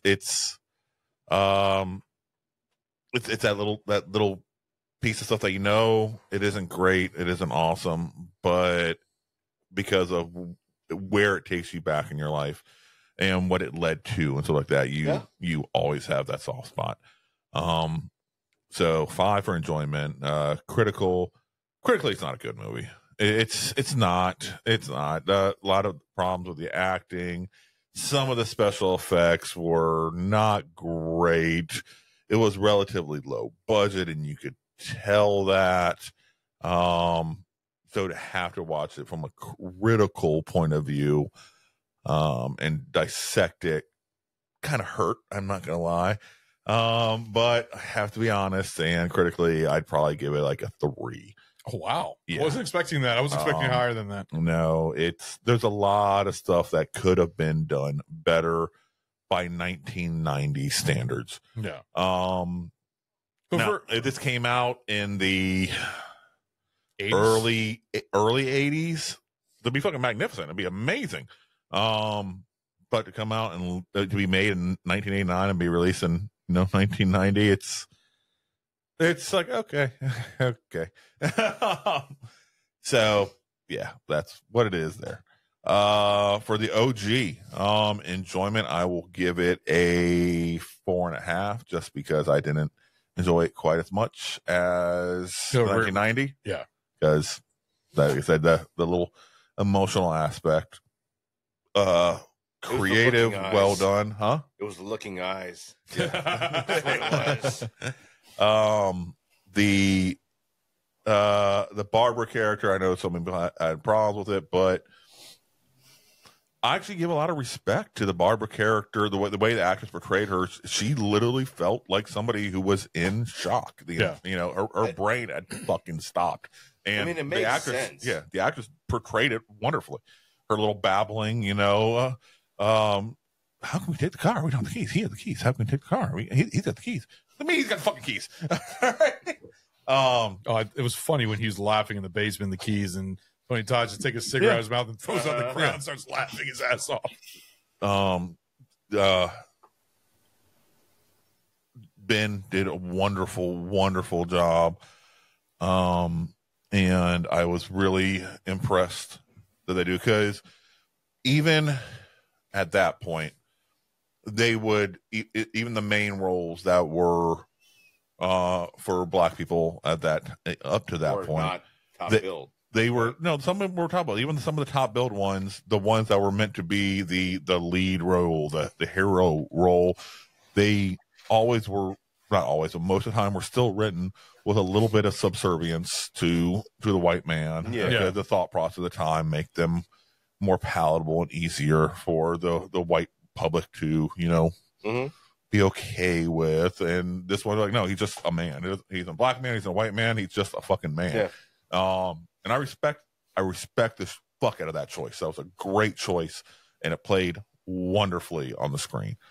And a lot of that had to do with Dwayne making the character his own. Yeah. And making the suggestions to Romero and his whole team. Is like, no, listen, how about we do it like this instead? It was nice that he had that option. Yes. And they actually accepted that option. Yeah.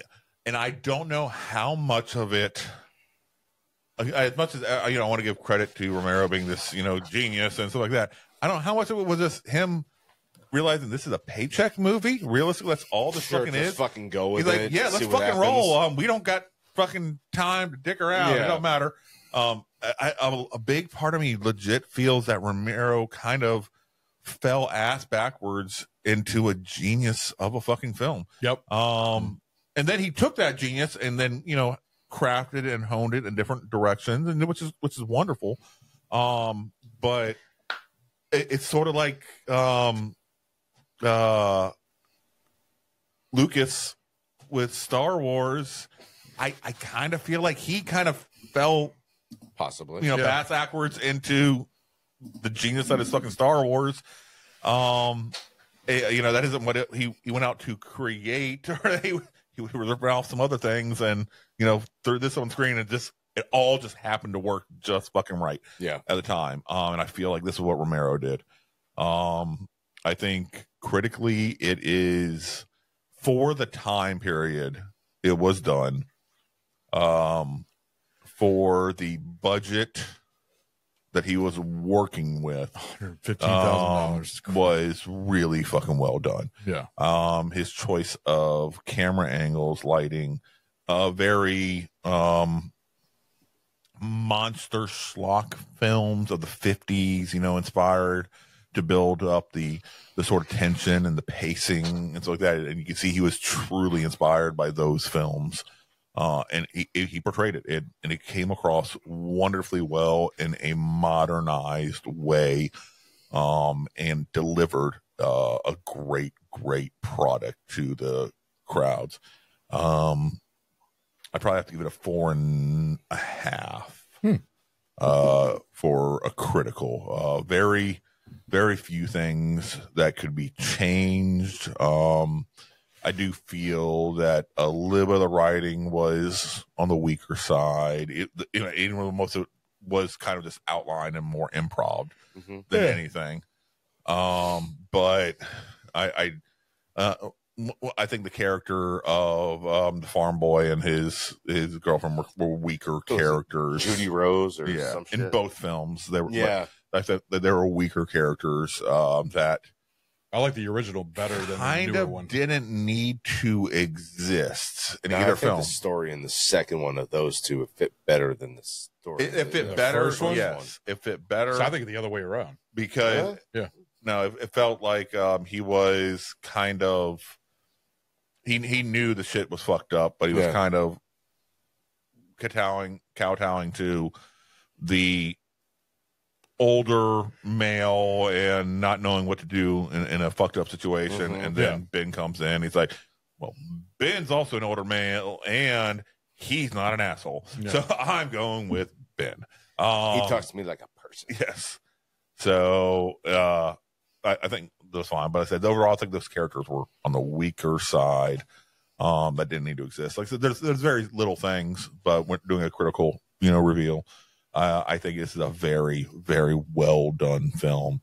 It's amazingly groundbreaking.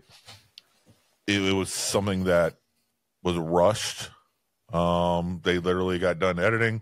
They put it up to a Saturday matinee right after the invite only, got a standing ovation, then immediately took it to fucking New York City and just looking around for somebody to fucking, to play it at some places. And trying to make the that's crazy. The little grindhouse scenes basically. Yeah. And it worked out well and became one of those classic films that will live on in the zeitgeist, forever. Dude, did you ever see this in the theater? I have, yes, the original one, not the remake. That's still pretty fucking cool. Yeah, that would have been great to see in the theater. So anybody else got anything? Oh, and I prefer the Savini. Figured. Yeah. You're a fanboy on that one. Yeah, 100%. Yeah. I think that's pretty obvious from the word go on this. Well, I gotta admit, this was a fun episode going over both these movies and everything else, Stu. Good job. Thank you very much. Yeah. I know you were a huge fanboy of this one, so. So that is the end of our first episode in the Halloween series. Awesome. So like your name was Barbara. I'm sure you too. Everybody wants to slap Barbara. I want to slap you like your name was Barbara. Oh, fuck you. Anyways, Rivera, oh, thanks, guys. What? Appreciate it. He said, well said. The fuck? What? What? Did I say something wrong? The fuck? Oh, boy, I love this job. Okay. Anyways, I hope you guys enjoy next week's episode that we're going to be doing. So join us for next week as we What are we doing next week? What are we doing? Tales from the Crypt presents Demon Knight and Bordello of Blood. Ooh, I like the Crypt viewer. Fuck. Okay. Yes, so make sure to... And my boy Billy Zane's in the house. Oh, yeah. Dennis Allen. Allen. Also, Dennis we Miller, got Corey Feldman. So Yay. and Dick Miller. Wah, wah, wah. Anyways, guys, hope you... alopecia. That's a disease. It's with a Billy condition. Zane? Huh? The alopecia is it Jada?